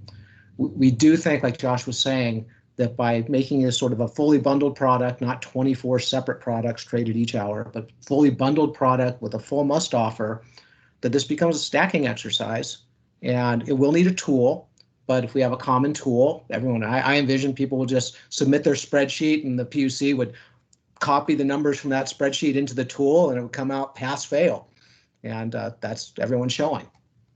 And this naturally evolves as the portfolios evolve, and if weather evolves, this will naturally evolve to capture load shapes and profiles of resources and individual changes of LSC's profiles. We tried to stick within the RA framework in a lot of ways. Anything we're doing here, we're starting from RA where it's a single point value. Any of the proposals we're going to be talking about are moving to multiple points. So there are going to be some changes in the way we have to do things under any proposal, but we think the efficiencies that we described it makes sense really considering the 24 as a group. ISO backstop process, we don't have this weird issue of what's ISO going to just CPM for, slice 5. It's like, no, if they CPM, it's a full must offer, it's a full CPM. The over procurement and the potential costs, we talked about that. And another sort of debate we came in here was sort of net versus gross load. And this seems to handle everything, and not just one or the other, it handles everything in every hour. So it seems like it's a very strong, comprehensive showing. We talked about all the variation this helps for. And we noted just to get to any of these frameworks, behind the scenes, there's going to be hourly information. So why not just use it? And then just really quickly, we did try to see how this stacked up on PUC's requirements for this. I won't read every point here, but it does really well as we sort of kicked the tires and tested it. We're trying to balance efficiency, reliability, and cost.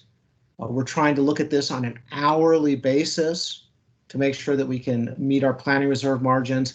And we're being very, I think, very fair to all the renewable resources to make sure that we're really seeing what they're doing, being very fair to storage, recognizing all of its flexibility. So it seems really consistent with the California's resource portfolio and preferred resources and our goals. And we do think that with the tool and with some of these simplifying rules, it's very workable.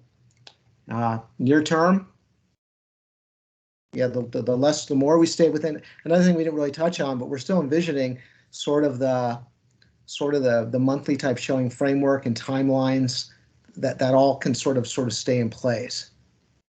And importantly, the durability of this. This seems to be the only way where you're not constantly asking the question, do we need to reevaluate the slices, and when they start, do we need to reevaluate the seasons? This seems to be the only way to say it doesn't matter what happens. This is going to naturally address it. Okay, so with that, we should go back to questions, and whoever was first in queue that we put aside, we should make sure. Well, Jeff, I deferred a question from Alan, and I want to make sure that it was addressed because I promised him we'd come back. So absolutely. Yeah, Alan, if you're still online, why don't you cut the line and go next?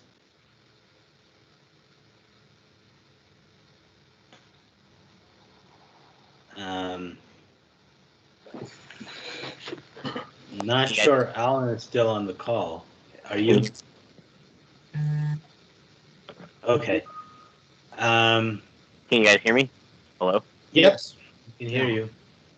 Yeah, I actually lowered my hand because Jeff's presentation actually answered my question. Okay, thanks. Okay. All right, well, in that case, the next person online is Jin No.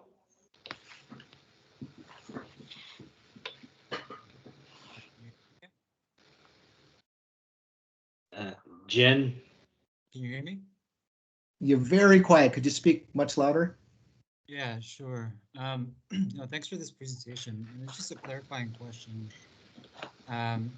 Jin, you're still very faint, at least on my speaker. Okay, well, let me switch headset. You can go to the maybe the next question. I'll come back. And while Jin's doing that, if we missed anyone else previously, I know Jamie was also in line right after Alan a while ago, but hopefully we have already covered her question. But Jin, whenever you're ready, please continue.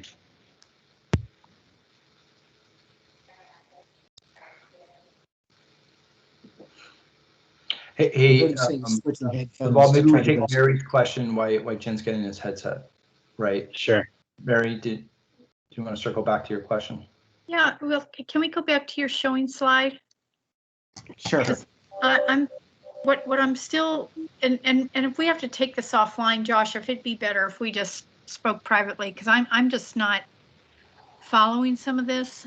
But what I'm trying to understand is going to slice a day. I've been presuming, you know, we're doing it because something's missing in the resources that are being procured, which to me is saying that we need something different than what we have.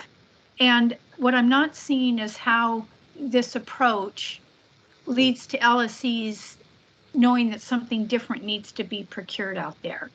How is it that they know if they're still just buying the same products they've always bought? How do they know they're now getting the slice of day covered? Yeah, so Mary, it's a good question. I think that we would argue that this does this by requiring that you can show sufficient capacity to meet your need in all 24 hours. I think the current construct is struggling with how to incorporate wind and solar for one. We use this ELCC approach, which has, you know, its own merits, but you know, when we get to the net peak hour, we're essentially getting no solar production. Two, I think that use limited resources are becoming a much more important part of the fleet, in particular storage. And so I think there's questions about how to evolve the existing framework to account for storage and in particular the fact that storage needs to charge in order to be available to discharge. So this this framework we think is sort of robust to those issues because you're really looking at all 24 hours and demonstrating that there's capacity available to meet load in those 24 hours. So, and it allows us to look at a solar shape or a wind shape as opposed to a single point value. So in some ways you could think about it, we're talking about the efficiency of slice of day, but you know, trying to put a single value on renewable can be problematic in the context of reliability. And I think that's what we're seeing with ELCC approach today. When you go to the hourly profile, it really allows us to really drill into the contribution of these resources that they're providing and, you know, across the 24-hour profile. So yeah, if I could just add one thing. So Mary, what we meant is the same type of products you buy today, you buy tomorrow, same type of contracting. But what might happen is you might get your 24-hour slice showing here and say, you know, I'm good except for hours 18 through 21. I don't meet my requirement. So that would mean you got to go buy something or swap something in your current portfolio to meet hours 18 through 21.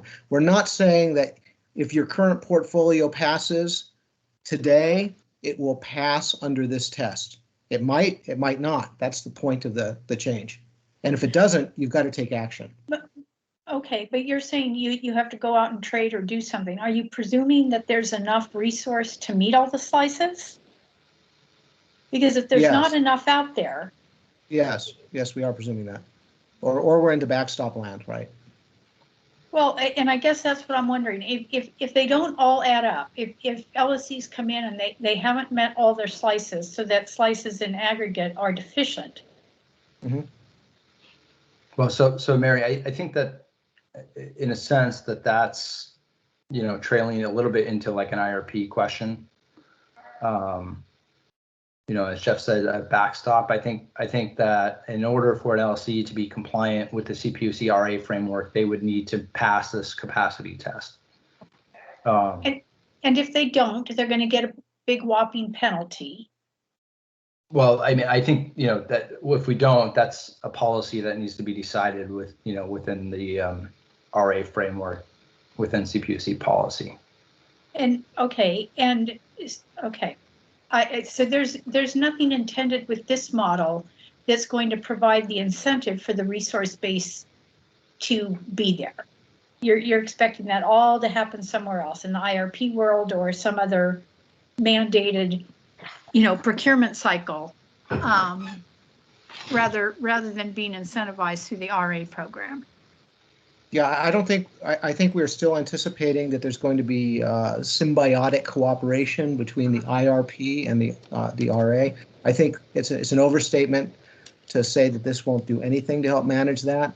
It certainly probably is going to manage retirements, what gets contracted, what doesn't. But yeah, we're not proposing a multi-year, change to the RA system.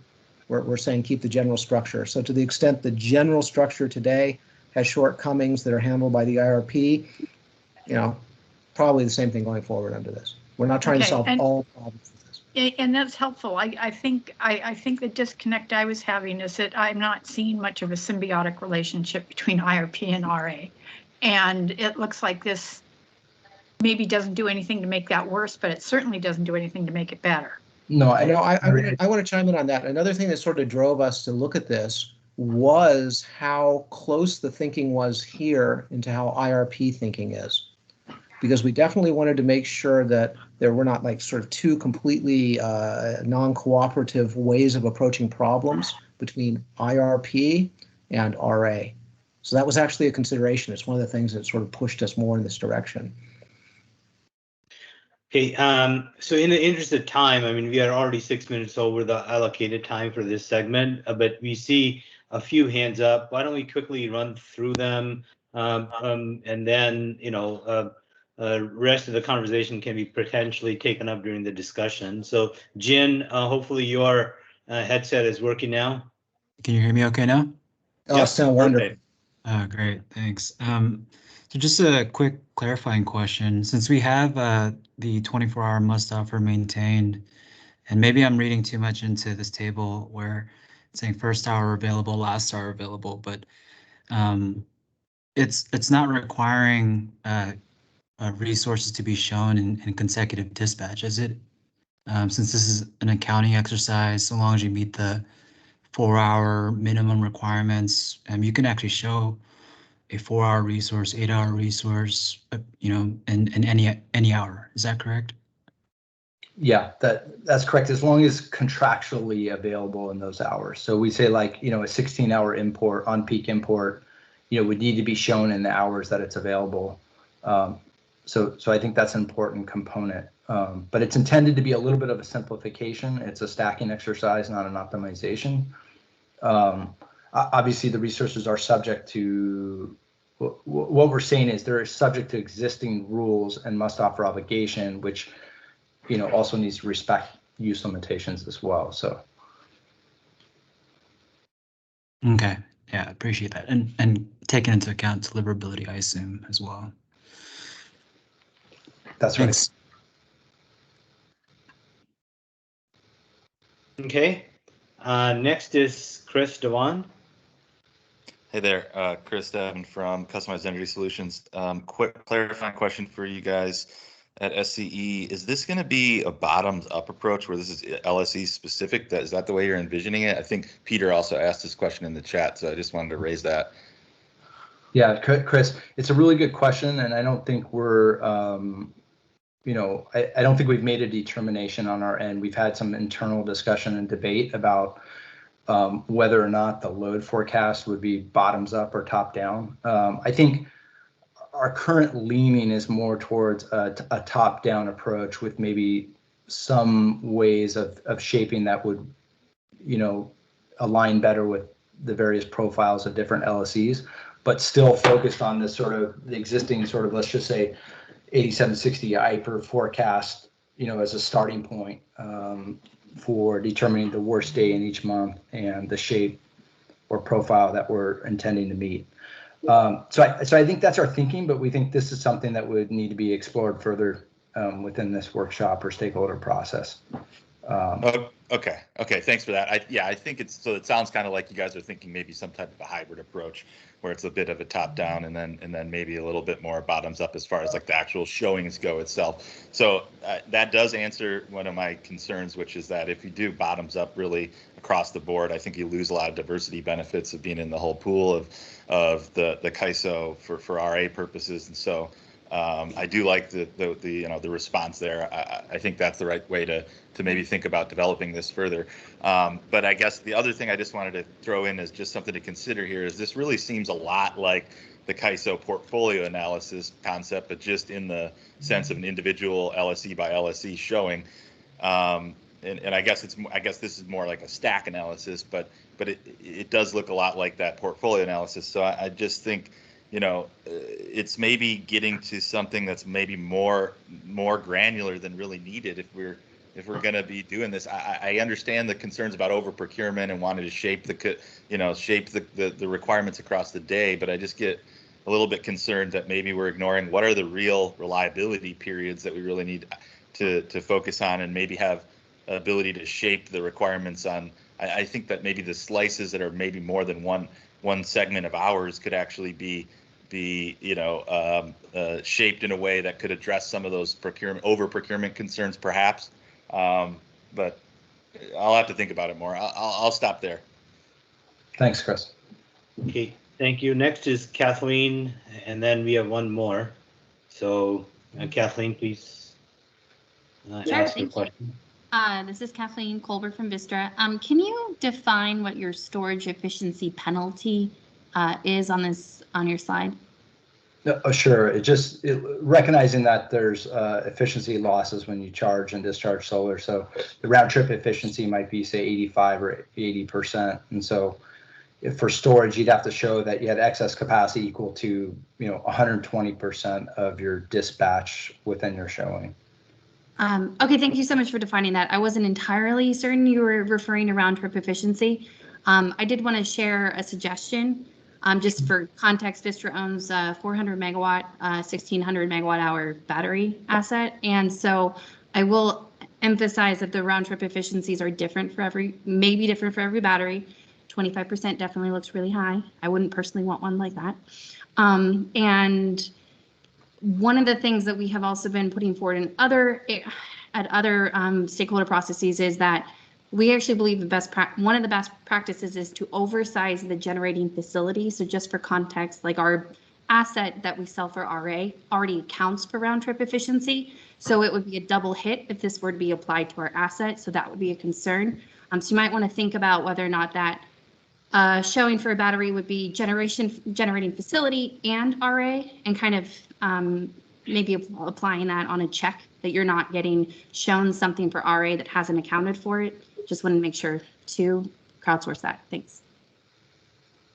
Yeah, I think more to come in the resource counting discussions when we think about this framework.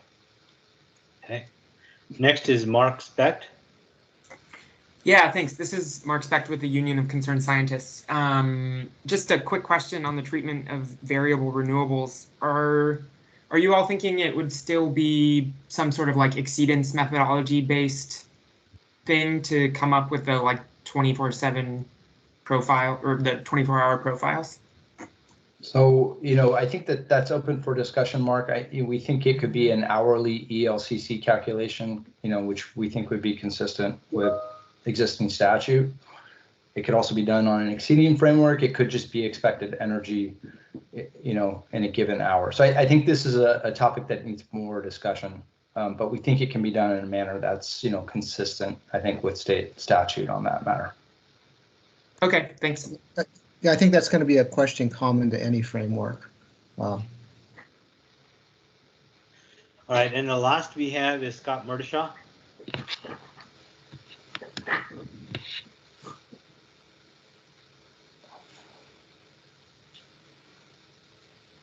Scott, are you ready? Yeah, can you hear me? Yes, you're a little quiet. Barely. Okay. Hang on just 1 second.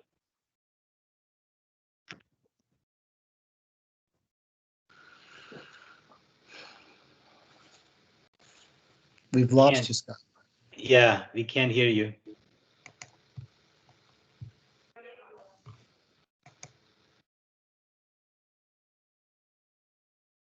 Sorry, we don't hear you. Yeah.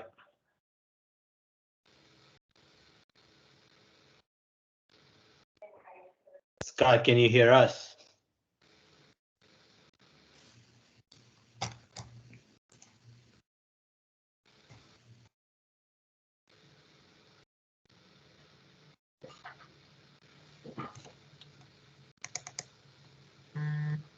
Maybe you can type in your question. Or we may have to loop back, you know, if he's having technical difficulties. We've gone over. Yeah, we've gone a lot over. Oh, a question. I see a question. I think it was from Scott. Would this require hourly NQC values? Yeah, I think the short answer is for renewable resources, we're thinking of hourly profiles.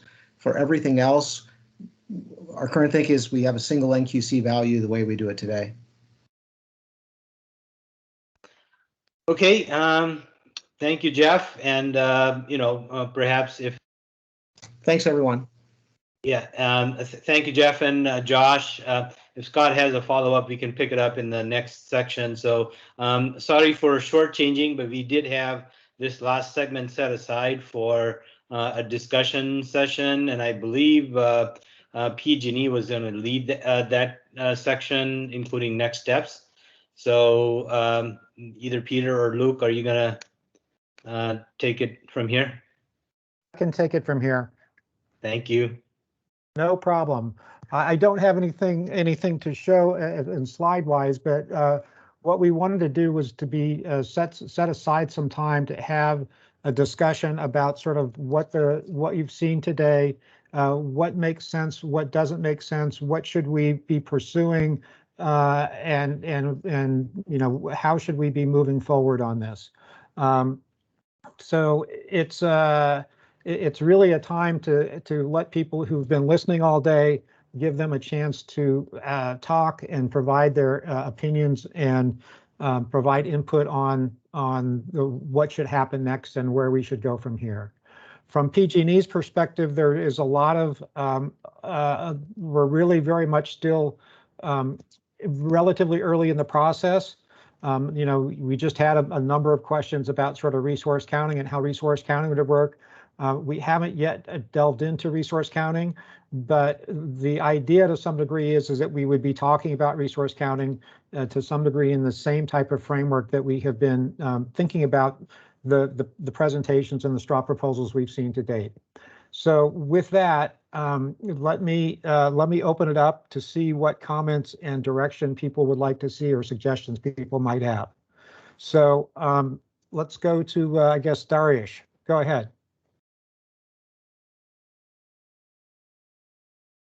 Can you hear me? Yes. Okay. So as I was listening to SCE's proposal, Jeff's and Josh's proposal, I was wondering whether we have come in a loop back to where we were, where this concept of having enough energy has lost its shape. It's the issue of having coverage for 24 hours in a transparent fashion could be lost. And in that regard, I was wondering if your proposal, slice of day proposal, could have slices which have different durations. like 1 2-hour slice for the time that matters between hour ending 19 to hour ending 21, and maybe a couple of slices for the rest of the day. Each one of them being 10 hours long or 11 hours long, adding up to 24 hours. So, and in that sense, we make sure that not only we cover we don't over procure for those 2 hours that matter, but also we have enough energy stored and available, and in a transparent fashion ahead of time, not during the day of operation, discovering you're short on capacity during certain hours, to work this out, and so that you have a sort of a hybrid of two ideas. The main idea that I think I got from SCE approach is 4-hour slice would force people to over procure, and I wonder if you have slices of different durations could resolve that issue, but still stay with slice of day framework. Yeah, I mean, Darish, let me give you a little bit of my thinking to some degree, because I do see two questions there, and I do sort of see two things that can be linked. Certainly from my perspective, when it comes to sort of different sizes of slices in sort of slice a day, that certainly is possible. You could certainly conceive of a program that might look like that and work like that. The issue to some degree has to do with you add some complications, because part of what we're trying to introduce is making sure that there is enough capacity brought to the market, essentially, to be able to generate energy so that the storage can charge, to be able to discharge when it's needed in that time frame, or that it's needed to be discharging to be able to meet load. And one of the straightforward ways to do that would be essentially to have relatively equal slices, but you then have to start thinking about sort of, okay, you have to start thinking about, am I going to allow, if I have a longer slice, say if I have, what your suggestion was is 1 2-hour slice and essentially, 2 11-hour slices, would that work? Well, would I allow the storage? Could I allow the storage essentially to be able to discharge in that 11-hour slice? And how would I track that? And how would I make sure that that would be the case? I think because the operation of some of these resources and having the ability to make sure that we have enough energy in the system, you have to pay attention to sort of where and when that energy is going to be produced and how it's going to come from.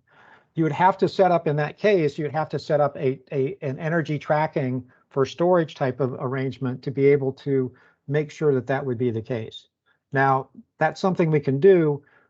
From my perspective, what we were trying to do with the slice of day was to try and avoid doing that and build that into the slices. Well, you already do that. I mean, slice of day, you have equal slices, and maybe you assume that slice before the critical slice, you put all the storage capacity or requirement in that slice, and maybe a slice after that, after the critical slice. And the idea would be to put those charging, by the way, the storage is not going to charge full bore. SCE's WDAT tariff will take care of that. I mean, other reasons will take care of that. Charging will be rather limited.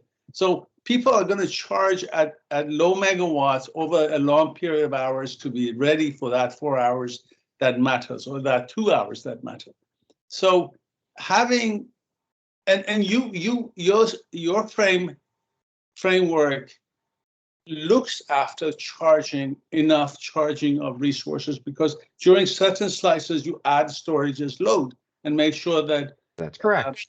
Yeah. So what I'm thinking about is if there's one 22-hour slice and one 2-hour slice, or maybe 3 at most, we can take care of the issue of over procurement and maybe making the idea energy and capacity energy during 22 hours and capacity during those 2 hours. No, Darish, the problem that I think Edison is pointing to is that anytime you put hours together into any size slice, you're basically you've got 1 hour that's going to be setting the requirement for all other hours within that slice.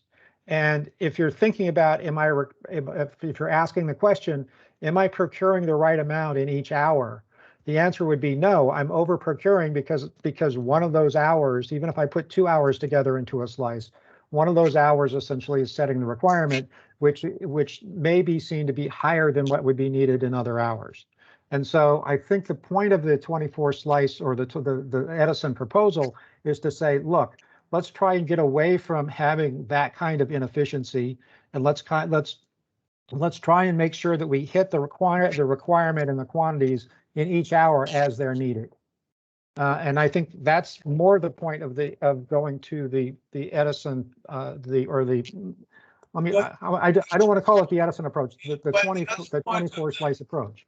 Yeah, but the other point of the presentation, which stuck with me much better, and this is the last point I want to make, is that if you focus on that 1 hour, that one critical hour, you typically have resources that cover all your hours anyway. And if you focus your attention on those 2 hours, or you can make it to 1 hour and 1 22-hour. If you want to focus on those 2 hours, the rest of the time you're not thinking about capacity requirement as much as you focus on, you're just checking energy, that whether you have enough energy to meet your 22 hours in this world that storage has become one of the most critical elements of providing RA capacity. And basically, I'm hoping in all these frameworks that we are dealing with net load, not gross load anymore. It's just so that the issue of renewables providing RA capacity is resolved, is out of picture. But regardless, I think the most eye-opening part of the presentation is if you focus on these 2 hours, you can almost be sure that the rest of the hours are covered. And if they're not covered, you pay a penalty or something. You deal with it in real time. But here we're saying, let's focus on those 2 hours, and for the other 22 hours, only focus on energy. It's just a thought. I just wanted, yeah. Okay, thank you, Darish. Let's move to Doug. Questions, comments, reactions? Yeah, no, a lot to think about, and I definitely appreciate all the thought that's gone into this. One thing that occurs to me is, looking at the questions of administrative simplicity as sort of the first concern I'm mulling over. To a certain extent, it feels a bit like no matter how many slices you have, the starting point is always going to be a load curve and a bunch of generation profiles. And then in the 24-hour scenario, that's kind of the end of the analysis. And also, in IRP, like looking at the Clean System Power tool, that's how it's handled, right? That you have 8760 load profiles, you have 8760 generation profiles, and those get compared. And so to a certain extent, it feels like the 24-hour products is probably simpler because you don't have to then have the subsequent analysis of like what the right slices are. And I do think also, kind of coincidentally, this point that if you're looking at the explained variance or the coefficient of variation, like 24-hour slices is always going to be lower because you can fit 24 parameters, you can overfit 20 parameters, and it probably will save cost. But the second part, and so I do think that's like, there's a lot to be thought about for the 24 slice approach. But one consideration is that I'm scratching my head over is this notion that resources can't be unbundled into different hours. Like you don't have all 24 hours to trade in, because in a 24-hour approach would reduce your costs, like if you can match in each hour, but you're only going to match in each hour if your portfolio of resources like perfectly aligns to never have excess in any given hour. And so, like, if you've got a, you either have to have a lot of storage to be able to like really fine tune and shape your generation. And if you don't, you're going to have excess energy in some hours. And the idea that that excess energy wouldn't be transactable to other LSEs who, like, for example, just maybe short at 3 a.m. I think that ends up creating another dynamic that may cause over procurement. So I sort of have an intuition that I want to come back to this notion of how we might approach unbundling hours, because I think that might add efficiency as well. But great work, really. I think all these proposals have just a tremendous amount of merit. Yeah, certainly. The question of sort of what are the products and how are the products being defined here. Certainly, the approach that the 24-hour approach as presented basically would require essentially keeping things bundled, and keeping things bundled largely because I think it's much more trackable that way and much closer to sort of the way we have done things in the past. That does raise the question: is even you could think about having that same bundling if you were looking at slices as well. The question to some degree is, to what degree are you foregoing some efficiency in being able to match things better across LSEs if you required that bundling, or if you how much more efficiency if you allowed that unbundling? And I think to some degree that is certainly a question, and certainly a question that we need to be thinking about, and we need people to weigh in on. Certainly from my perspective, I see benefits on doing it both ways. I see cost of doing it both ways. And so, we need to basically have parties weigh in on the extent that the trading is and the efficiency of the trading mechanisms to be able to do it.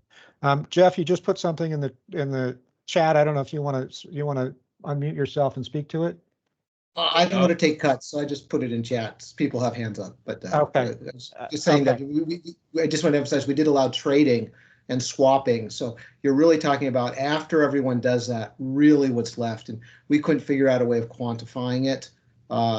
So that might be something that, if we have a core framework, that may be something we run it for a couple years, and then maybe we have the data to be able to quantify if it's worth making improvements. Mm-hmm. Cool. Thank you so much. Okay. Brian. You're next. Power. Hi, Brian Beering for American Clean Power. Can you hear me okay? Yes, we can. Great, thanks. Well, I would just echo Doug's comment about, appreciating all the thoughtful presentations today. It certainly helped inform some of our thinking and, identification of issues in the workshop process. Peter, I wanted to go back to one of your original points early in your presentation about transactability and administrative, issues that Doug was raising. And I think to us, we keep coming back to how this is all going to be coordinated with the IRP and the procurement, order that was recently ordered. It's a massive amount of procurement. We've got a transmission queue that's pretty well backed up. And I think there's a lot of concerns about how the IRP and the RA processes are going to be integrated, whether the changes in the RA process are going to disrupt that scale and pace of procurement that is being called for in the IRP. And I think one of the areas that really, needs, I think, a little bit more attention in terms of the connection between the two programs is on deliverability. And I kind of teed this up in my question to Edison. Defining deliverability has an important impact on what's happening in the transmission planning process. And if we are going to be redefining deliverability, it seems like that would, take some time to really work through the transmission planning process, given the level of subscription and cluster 14. So we've been trying to think about ways that there are in the existing transmission planning process that could integrate with some of the RA concepts that are being discussed here, whether it's a 6-hour slice, a 24-hour slice. But the existing process already has an energy-only off-peak deliverability standard that can be requested by interconnection customers. It can be studied through the TPP as well. So I think seeing if there's a possibility for integration there and really, sending signals for, valuing that type of capacity or that type of deliverability could really help reduce costs on the system that, I know the CPUC is worried about coming from the IRP and the TPP, the transmission build out that's needed. So appreciate the consideration there and look forward to discussing that issue more in the resource counting workshops. Yeah, I'm going to say certainly what you're pointing to is an important feature. It's not something we've hit on in terms of how and where and when things can count for resource adequacy. Certainly, the ISO has got a deliverability standard and calculates deliverability. Certainly, our thinking has been that we were going to try and not change that as much as might be needed or even at all, largely because that is generally their way of looking at things is in relation to sort of how the transmission system is built and what the transmission system can do in operations. But I hear what you're saying, and I agree that it's probably something that will come up in the resource counting discussions, and it is probably relevant to making sort of a determination as to sort of, are we going to be making some modifications or thinking a little differently about how deliverability might be used in counting. Particularly if the ISO, in the way that they're thinking about handling a slice of day, is to be focusing only on essentially a one or two slices for which the net load peak is part of. So I think there might be some opportunities there. We'll certainly have to have some discussions and consideration of that going forward.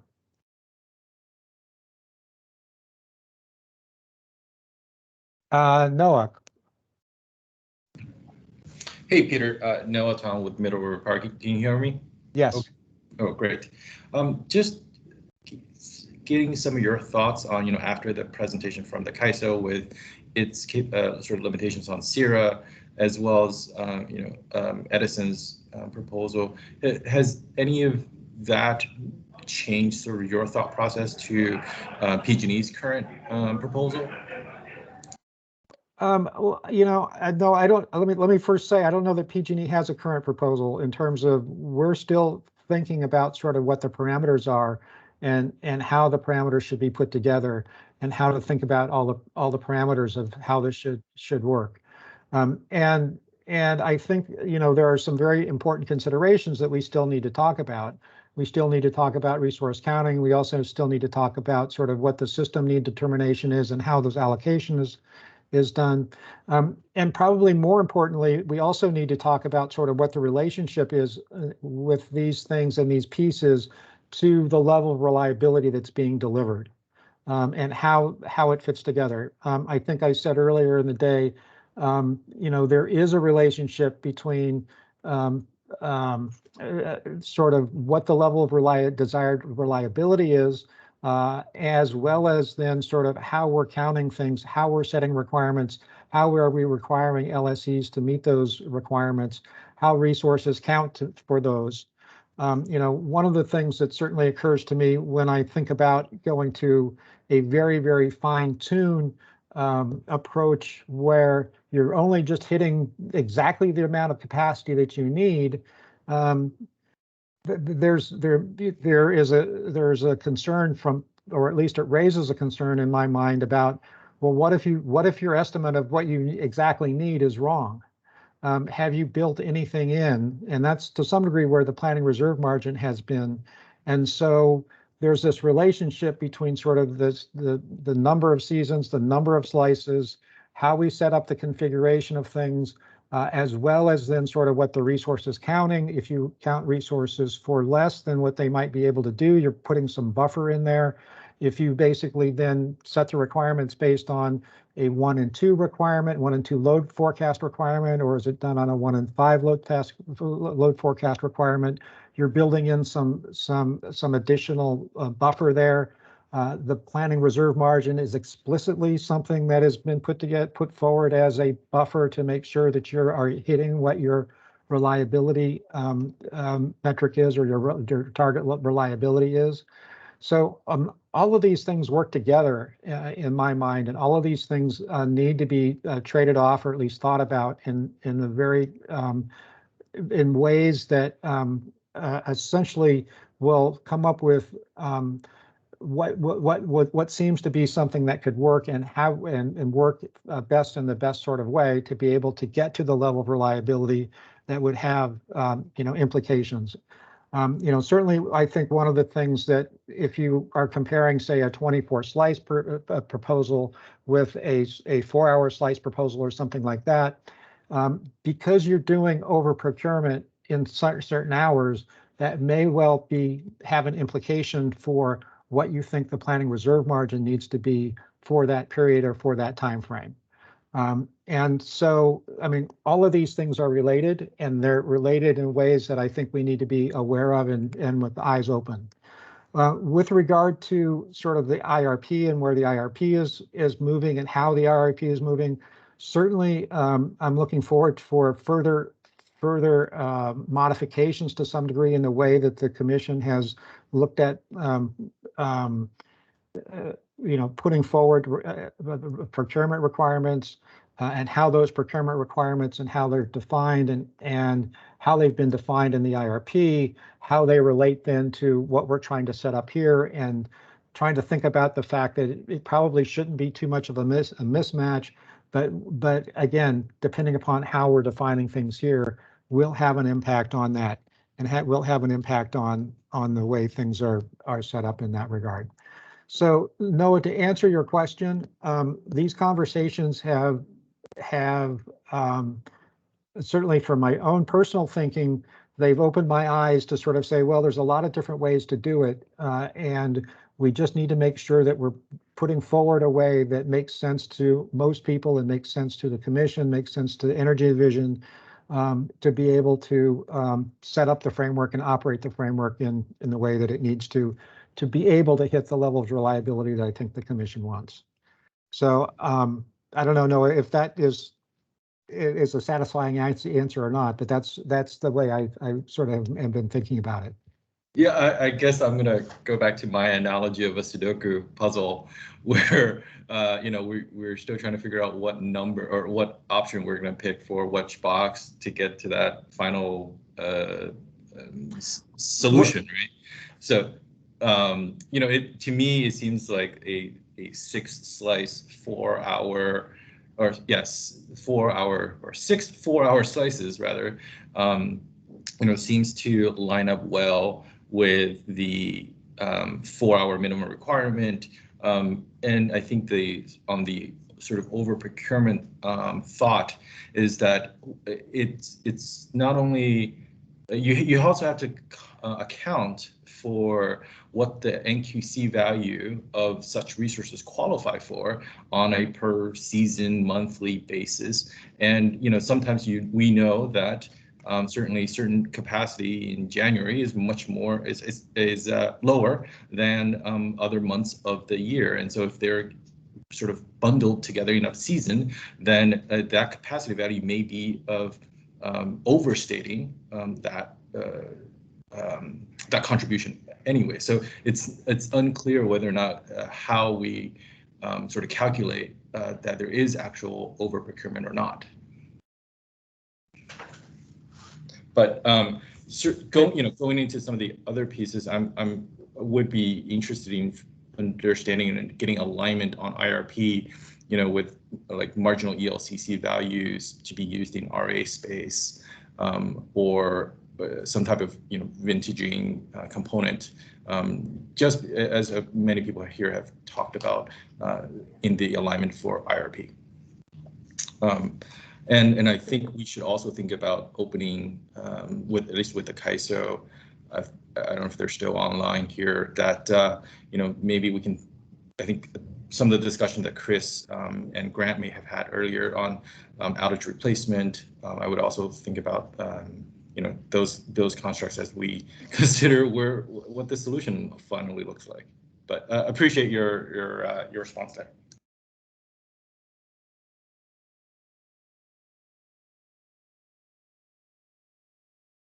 Other questions, comments, suggestions?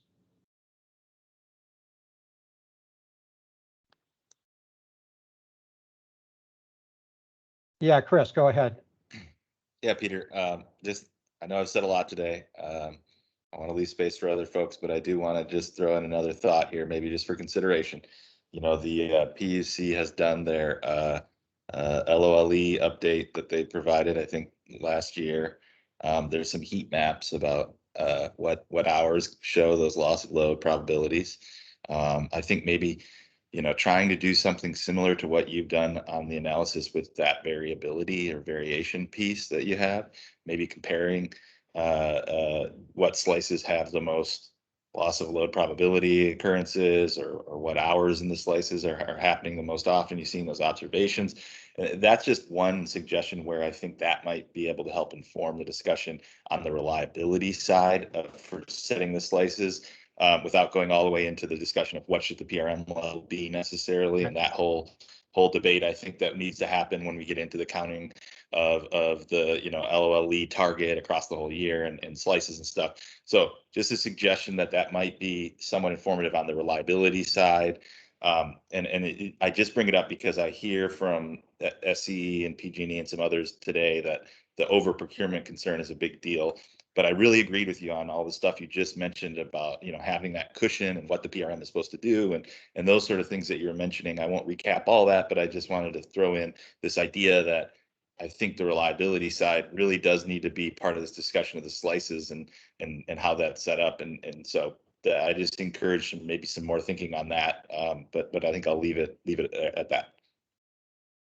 Yeah, I mean, ideally, Chris, in my mind, we would be looking at LOLE analysis and different types of LOLE analysis that basically says, okay, what do we think we're going to be needing?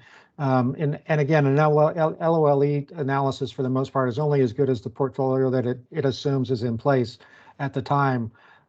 And with the understanding that sort of what we would be doing with the RA structure is making sure that type of portfolio that was sort of planned for or thought about in the IRP space may well be incented, or at least provided incentives to show up and perform on a capacity basis in terms of providing that capacity. So ideally, there would be a lot more bouncing back and forth to some degree in my mind between LOLE type of analysis and sort of the parameters that we're looking at and the parameters how we're thinking about it. Yeah, I think that makes sense, Peter. And I guess one more bit of feedback just to kind of respond to, I think, maybe what Jeff had said from SCE earlier about setting it and forgetting it kind of thing. It seems like that analysis showing that, hey, if we just meet every hourly need using our hourly loads and all that, it's going to be fine. But that just seems to assume that this 15% PRM across the whole day and every hour is going to work and is going to provide that expected reliability.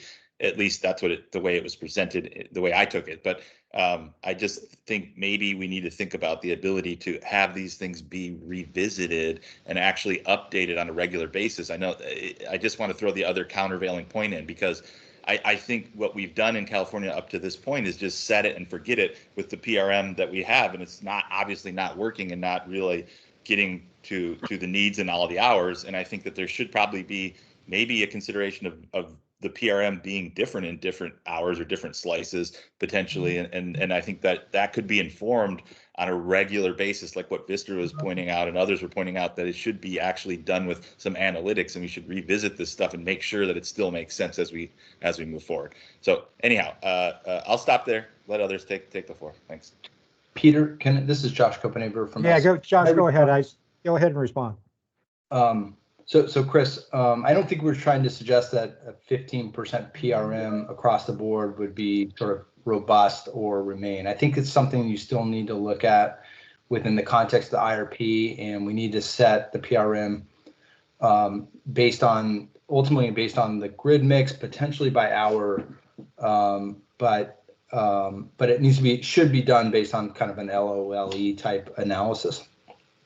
Okay. I think our point is the optimal way to group hours, thinking of back to the variability context that PG&E was talking about this morning, might evolve over time. So maybe now it's optimal to start in hour 2, but it could move to hour 3, for example, if the mix of resources change significantly, or the load shape, for example. So I think our concern was that you have contracts that maybe say one thing, but you really have a need to evolve the slices over time, where we think that sort of an hourly profile and a single unbundled product is kind of robust to those type of changes. But I don't want to suggest that the PRM is 15%. That's not what we're suggesting.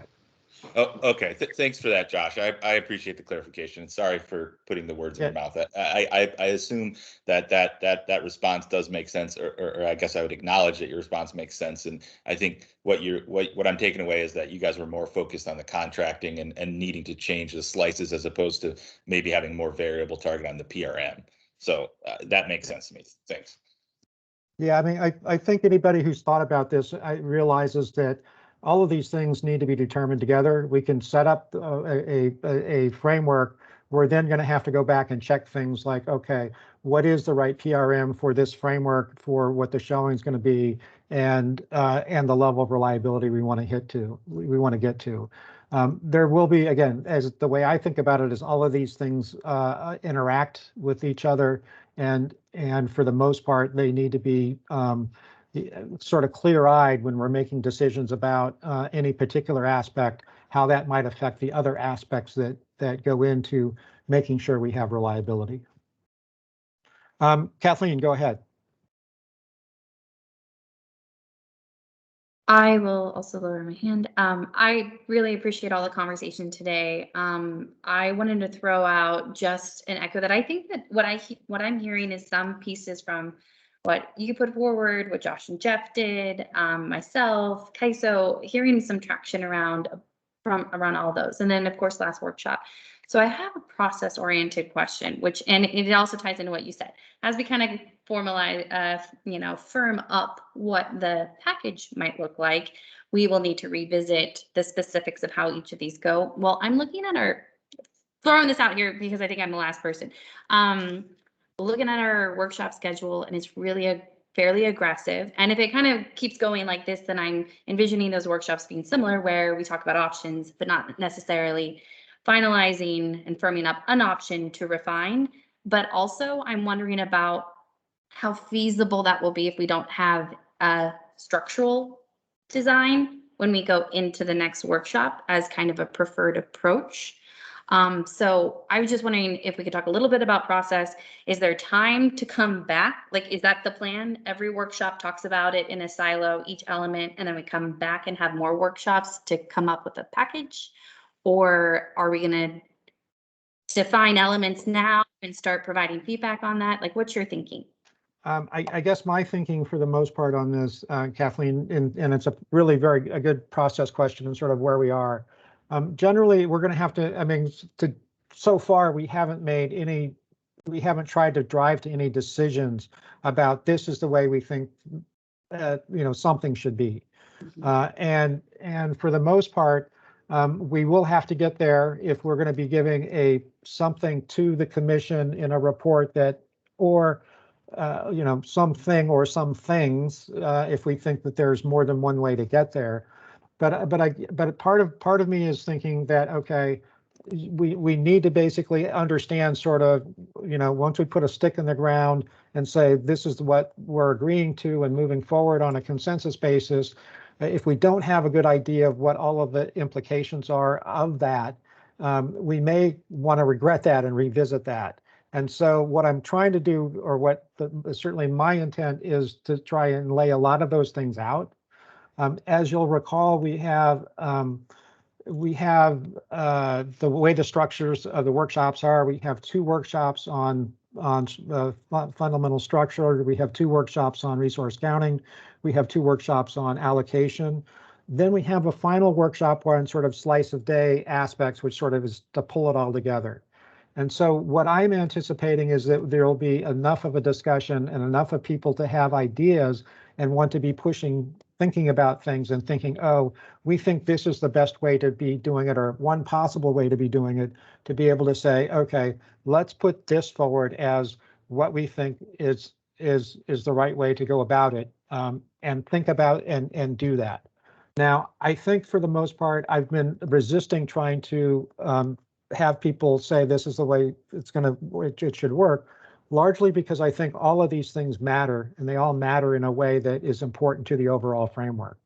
And so my anticipation is, or my thinking for the most part has been, okay, once we have these discussions and we get a good sense of where people are on all of the things that matter, we then essentially put together a very solid straw proposals. Certainly Edison has been doing a lot of thinking about it, and the proposal or the framework that they put forward, in my mind, is certainly one possible framework that could move forward. It's something, but essentially we do need essentially people to be thinking about it.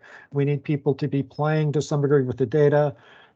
We're going to make available, we will make available, if you want to get a hold of the framework and the worksheet that we've used, please send us a note, an email, and we will make sure that you get a copy of that, to be able to essentially open it up, play with it, see how it works, see sort of the things that might make sense. And so it's really very much let's sort of lay all of the pieces out, and then let's think about how we put them all together, is the way I've been thinking about it, and the way that I think we've sort of set up the workshops to proceed in that manner. That's helpful. Just a clarification. So the December 15 workshop, that's the recap on the slice of day. So you're thinking is that's when we would come together, we'd have the elements, identify all the elements and kind of go through pros and cons. Okay. That's a possibility. Yes. I mean, that's certainly a possibility. Okay, Will it actually work that way? Who knows? Who knows? Exactly. I think that's helpful context, and I just wanted to keep us process oriented because it is an aggressive schedule. And if you needed feedback, or if any of the presenters need feedback in between the workshops from parties, if you could make that clear as well, that'd be helpful. Thank you. Yeah, and I hope that's PG&E did receive feedback from a number of different parties. It was helpful into our thinking in terms of what we're presenting and what preferences are. We are going to need to get to people's preferences or parties' preferences with what they think could work or might work at some point. And so the next workshop basically is setting up for resource counting. The facilitators for the workshop, I believe, are Cal CCA and IEPA. If you do want to present at that workshop, please let them know. PG&E will be presenting. There are a lot of issues that need to be addressed. We're living in a world that's not as simple as it once was with regard to resources and how resources should count, particularly when we're starting to get a lot more hybrid resources and how hybrid resources should count. So, we will be presenting on sort of what our thoughts are on that at the next workshop. We certainly welcome others to provide input on that as well, and also to provide feedback to parties, certainly to Edison on their approach on what Edison's put together, on PG&E in terms of what we've put together. We're certainly open to that. We certainly want to see that. We want to have a good idea of sort of where people are coming from. So with that, we are coming up to 3 o'clock. I don't know. I've handed it back to the Vol. If you want to take it from here, I would appreciate it. Sure. About the only thing I wanted to say, and I don't know if Greg wants to join, but I definitely thank all of you. I mean, it has been a 2-day long marathon, conversation, really important, really productive.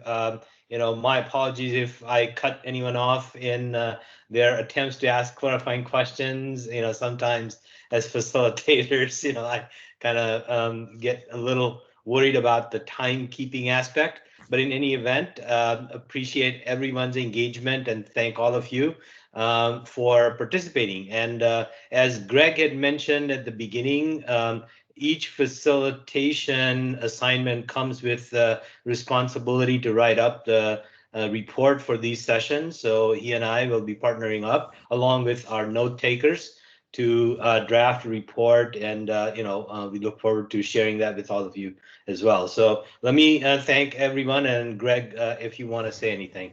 No, I'm good. Thank you, Deval.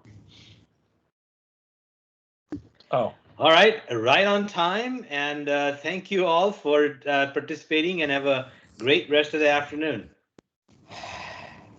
Bye, everyone. Thanks so much.